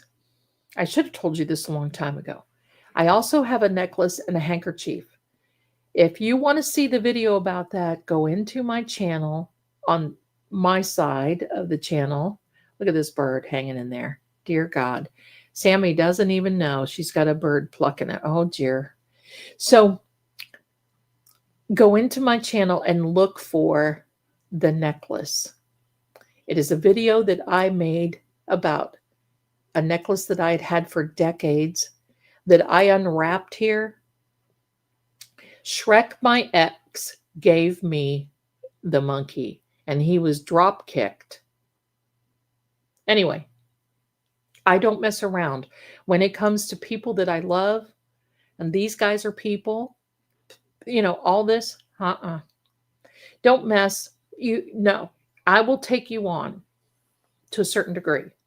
Anyway, so,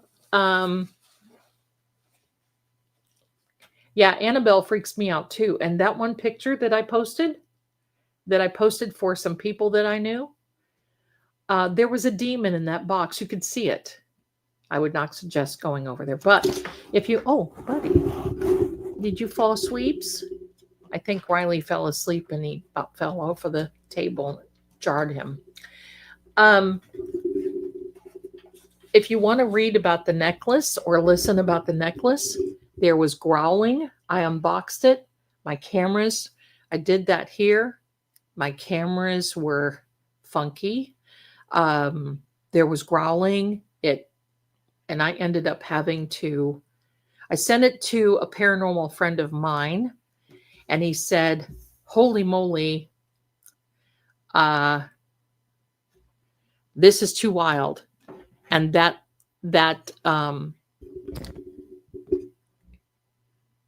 the audio is layered.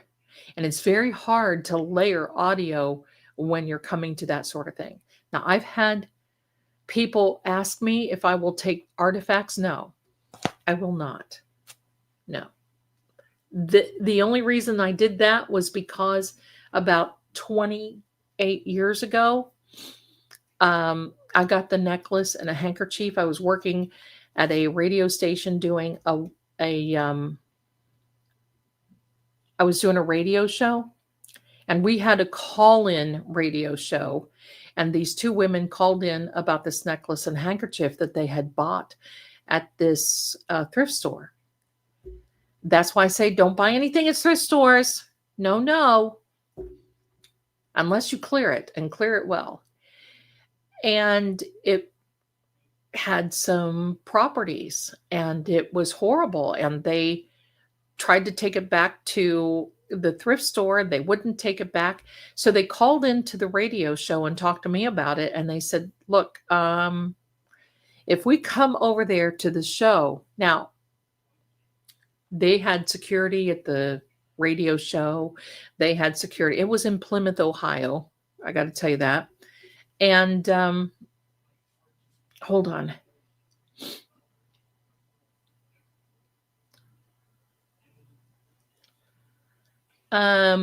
Green-eyed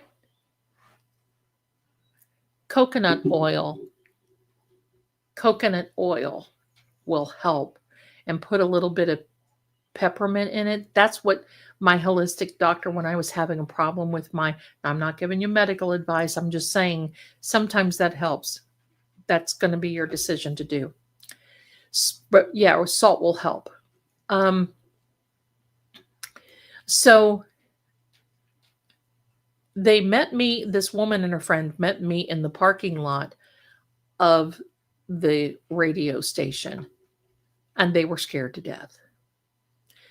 They were literally scared. And so I took it home. It was wrapped in a box, and I never opened it until I got here. And that was about 26 years, something like that. So when I got home, I had a big farmhouse, huge farmhouse. And when I got home, I walked through the front door and I was blessed with one of these foyers. I love these historic homes, that the foyer was almost a room. And I had this round table in the foyer with a vase and some flowers. And I had it historically looking and all this other stuff. Well, I just kind of put my keys and put this box on the table. Ian was little. I didn't have any cats then. Wonder of wonders. He was little. I was single. And so we just kind of went on our night. I heard this noise in the middle of the night in the foyer. Went out there, and the box, pretend this is a box, okay? The box, oh no, I have a better box. Hold on. I have to have props here, you know. The box, I had laid it down on the table. When I went in the foyer, the box was on the floor, leaning up like this against the front door, on the floor. And I thought, that's odd. How could that have gotten over there? I don't know. That's odd. Didn't think anything about it. Then there were some things. Then there were some crazy voices. Then there were some, and I figured out it was that box, and I just wrapped it and, whatever. Then we came here. This was 28 years later, 27 years later. And I thought, whoa, because I had this paranormal friend. I said, you know what? I have this necklace and this handkerchief. I should do an unboxing for Halloween. And I did. You can see that it's the video. You can see the video, and you might want to turn up your audio a little bit or put your earphones in, because you can hear the growling almost start immediately when I open it up. So after that video, the lights went out. I mean, I had to do some heavy duty cleansing. So I wrapped that up. So I have two things that I need to get rid of when I'm going. And that I will do. My darlings, it has been almost 4 hours. I want to tell you, I am honored to have spent my Halloween with you. I love it. You guys, oh, it's 3 a.m. there. Oh my God. Oh my goodness. Darling, hello. Happy Saturday to you. And that reminds me, Saturday night, tomorrow night, it might be a short one, but we're going to have Seeing Crime and we're going to be talking about a few things. Now, we need to have this giveaway. This giveaway, my darlings, we got to do it. We got it because you guys are so good to me, so generous. Let's go. Let's go. Let's go. Hold on. Here's what I want you to do. Okay? You don't have to put anything in the chat except right now. Make a comment. Just comment. Say anything. Happy Halloween. Happy to be here. Anything. Hi, Scott, my darling. I didn't even see you in here. Thank you for being here. I'm sending you a little energy, my darling green eyed beauty. So just comment anything. Just comment, okay? And gosh, I love you guys back. Thank you so much for being here. Thank you. Thank you. And remember that, my darlings, the thank you so much. You guys are awesome. That is for the Beacon Stream TV. Okay. Hi, Roxy, my darling. Well, thank you for being here. And I don't know if I said it, but Karen and Kathleen, thank you. What lipstick am I wearing? Oh, man. Let me see. The lipstick, I'll tell you. I don't have this orangey. I'm not a coral person, so I had to do my palette the way that Tippy did. So I mixed a bunch of stuff, and it's basically kind of a cool coral, and then I put eyeshadow. I put highlighter on it first to brighten it up, and then I put some orangey, sparkly eyeshadow. So it's not all from a tube. Lady Zelda, I swear we need help. My face is haunted. Okay, we're going to do that on merch. So while you guys are commenting, I'm going to look one more time for the pictures. Give me a second. Oops. Don't you love it when somebody says oops? Because then it's like, oh, okay. Let me see. Keep commenting, my darlings, because I want you all have a good chance to win. Keep the comments coming. Keep going. I know I'm close to those pictures, and I want you all to see them. Let me see. No, that wasn't it.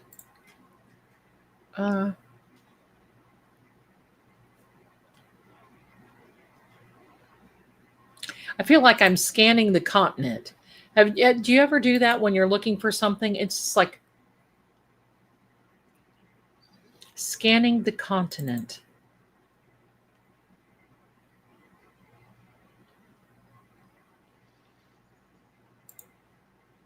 I have so much that I'm doing, my darlings.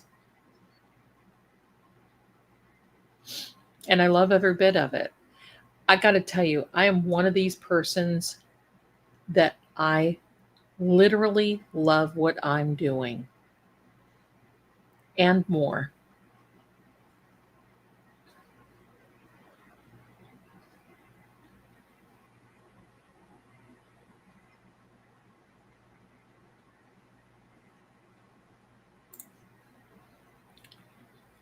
Keep going, darlings. We have a couple hundred people in here. So I want you all to be able to have a chance to win. Won't that be cool? I know it's a file within a file, and I have to find the file. I think I have. One day I want to get on here and I want to talk to you about my rare psychic library that I have and some of these books that are from the 1500s, the 1400s. Wild stuff. Hold on, let me change the view. I'm too large. Here we go. There you go, Sammy, mommy's girl. She be mommy's girl.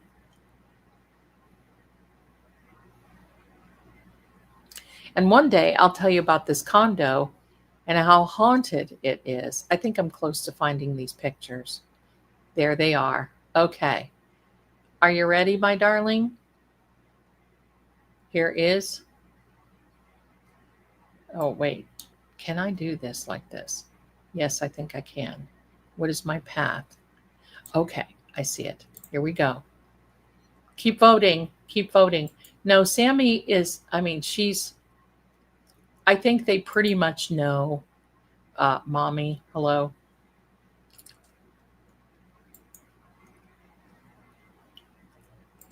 I put it somewhere so I wouldn't forget, right? Okay. And Lord Gregor, if you're watching, here we go. This was taken about 8 years ago.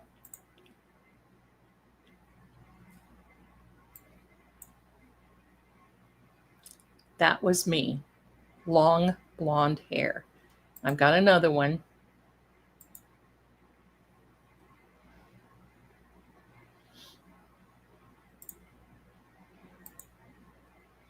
There's the other one. That's me as a blonde. So there we go. You got me as a blonde. In the pictures, it looks good. Okay. But in real life, it had a yellow tinge that it needed to be more cool. And literally, I could not keep that color. No, I was, I think it's more than 8 years ago now. I think I was 55 when that was taken. Yeah, I was 55. Thank you, my darlings. Thank you. Thank you. Let me see. I might even have another one I can show you. Thank you very much. Thank you. Thank you. Thank you. It's the lighting, but thank you. Listen, I'll take it. You know what? They didn't have the purple shampoo was not as popular back then. And here's another one. This is a professional picture for when I was, there you go. That was my professional picture when I was in the business of really heavy in the mortgage business, that sort of thing. So there you are. Thank you. Thank you. Thank you, my darlings. You keep commenting because I want you to win. I like the comments, not for me, but I want you to win. Keep commenting. Keep commenting. Let me see if there's another one here I can show. I can show you.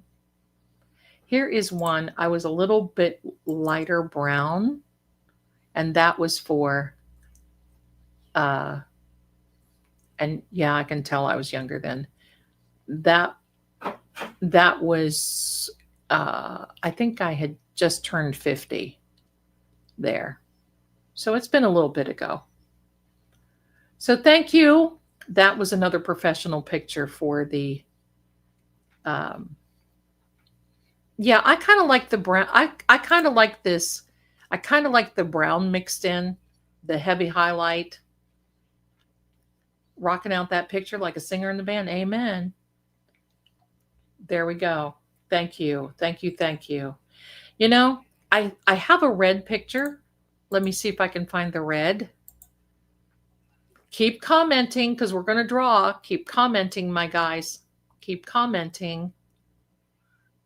Oh, here's one for you. I'm just going to tell you this. You guys are going to love this one. And I didn't get to post this one. Look at this. Halloween yard decoration champion, 1456 to 1460. That's pretty sick, but I can't help it that I love that. So there we go. There we go. You like the blonde over the dark. You never know. You never know. I might get a wig and rock it for a little while just to see if I like it.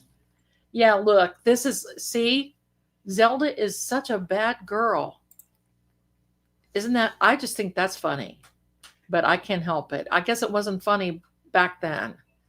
So funny in a sick way. Yes, I know it's funny in a sick way. All right, my darlings, let me see how many people have, let's pull up this, let's pull this up and see how many are entered. Last call, my darlings. We have 60. It's been at 60 for a minute. Thank you. You guys are so kind. Oh my gosh. Ego here. You guys are wonderful. I like that. You know what? I like the brunette. I like it all, really. But I'm more comfortable in brunette hair. I like the dark. I mean, I like the light. So you never know. I may just have to get a wig and rock it. Right? It was Vlad the Impaler. Yep, that's right. Watching a Chucky movie. Oh, you guys are so funny. Prettier than Lonnie. Listen, I used to, when I was blonde, I got Lonnie Anderson all the time. I'll take that. But Lonnie Anderson would take 3 hours to put her makeup on. Dear jumpin' jollies. How did you ever go anywhere, Lonnie? Dracul. All right, let's see what's going on. We're at 60. So you know what? We're going to go ahead and have the drawing. Are you ready? Are you ready? Yes. Let's draw. Here we go.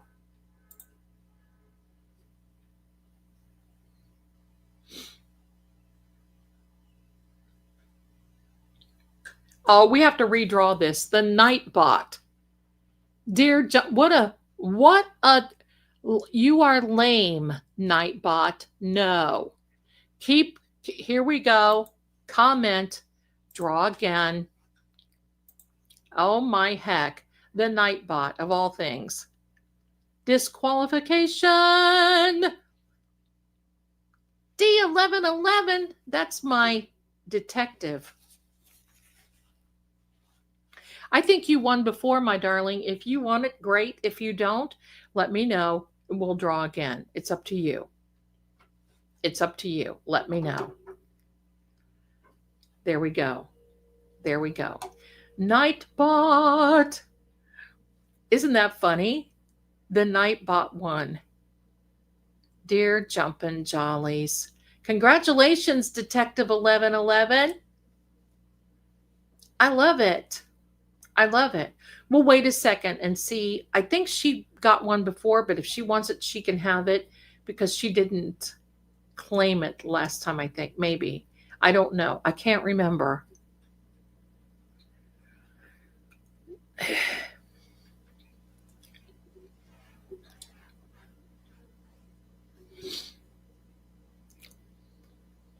What's that song? It keeps going through my head.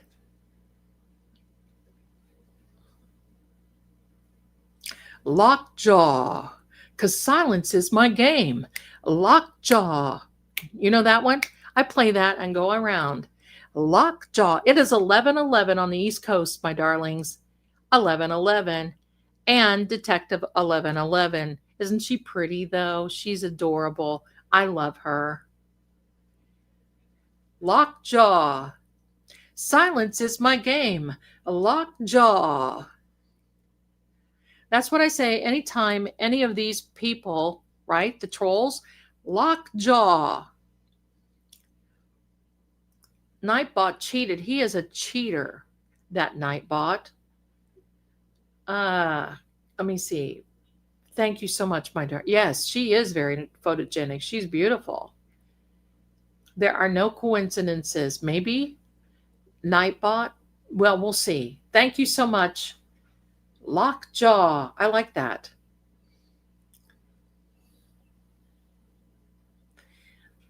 Lockjaw in dogs, but lockjaw in horses is not a myth. I had a horse that had lockjaw. It was horrible. My hair is about 4 inches above my butt. Now it's a bit longer and not going to trim it yet. Hey, good. I love it. I love it. My name is Nightbot in disguise. You guys are great. You guys are great. I don't have any trick or treat candy. All I have are the mellow cream pumpkins, and I'm eating them enough. So, how do you help? You have to have a vet. You have to have a vet that will come and do that because sometimes, because yeah, lockjaw is yes, because a horse's jaw does not move like ours. You can't. It's primarily it's hard for me to describe, but if they can, oh, there she got, there. Hi, detective. So good. So she's gonna take it, my darlings. Come back tomorrow night. We have one more drawing. You're welcome. Good show. Now listen, tomorrow night, 7 p.m. Eastern. Be here. Aloha. We're gonna talk some crime stuff. Zelda, do cattle dig like dogs? Kind of. Some of our cows did. They're, it's not like, but they will paw. They will paw at different things. So yes, horse will too. Very good, very good. So come back tomorrow night. You guys, this was so much fun. Look, you guys, you can tell everybody that you went to Zelda's stream and she was flipping birds the whole night. That's what it's all about. It's only 10:15 in Texas. You know you're old when you go to bed before 11. The stars at night are big and bright. Deep in the heart of Texas. Reminds me of the one I love. Deep in the heart of Texas. I love that song. What was that song that Patsy Cline used to sing about Texas? Riley, are you okay, Angel? Riley's upset. Sorry, everybody. Let me mute. You're probably hearing him. You okay, Angel? Okay, I think he's fine. What is the song that Patsy Cline sang about Texas? You okay, Riley? Hold on, I'm going to mute.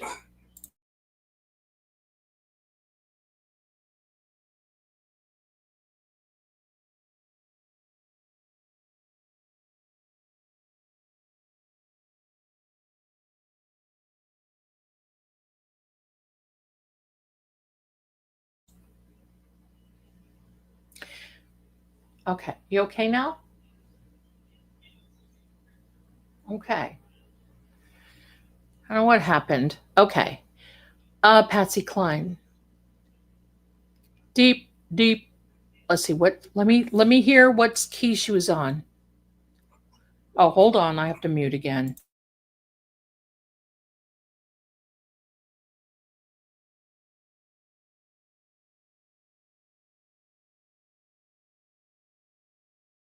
So sorry.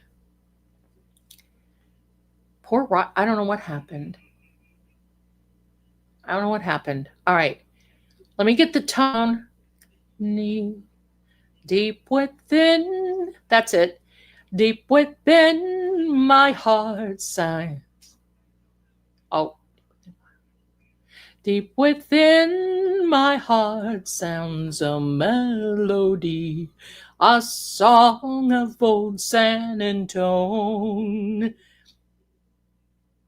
Oh, that moonlit night that only he would know. I can't remember the words. Love. Well, it was there I found outside the Alamo. I can't remember the as the blues up above. I can't remember the song. Isn't that horrible? Love.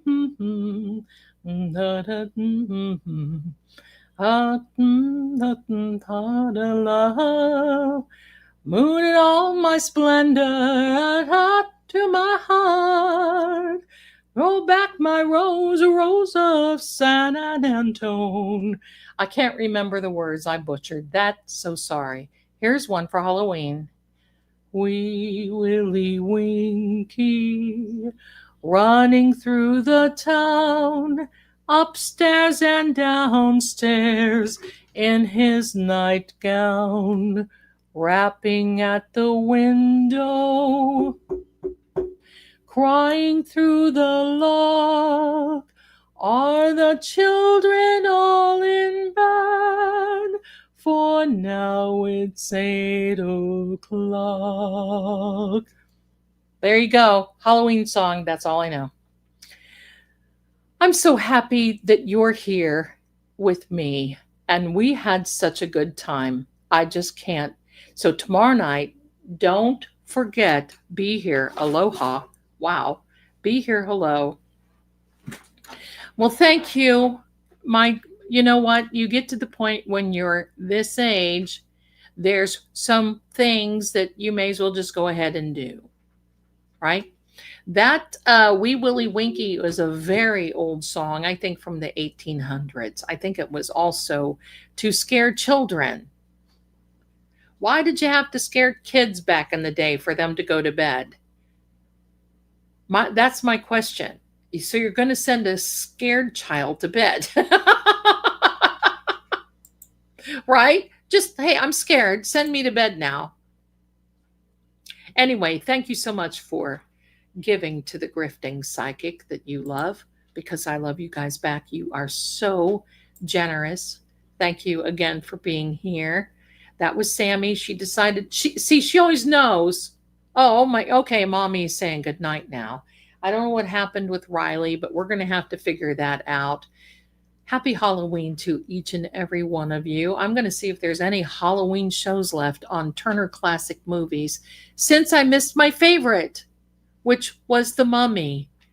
So anyway, hold on.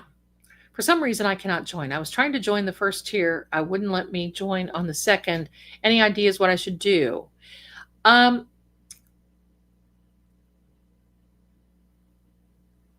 What I would do, are you trying to do it from an iPhone? Because that might be the problem.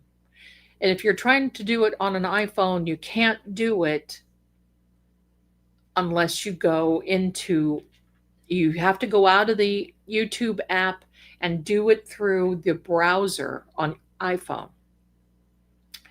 So that's one thing. The other thing is you may have to do it on your laptop or your, anything like that. But Apple products, they do not like. So that's the problem. Tomorrow, 7 o'clock, be here. Aloha. Hang tight. I'm going to play the intro one more time. One more time so you guys can see it, okay? I hope you had a good time. I certainly did. Thanks for being here. You guys are great. I have all this metal in my head, so I'm going to go and take that off. I don't know if it was a hair something or not. Anyway,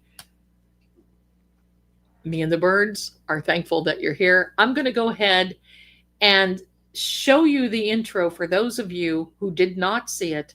Then I will have an outro for you. So thanks a lot, my darlings, for being here.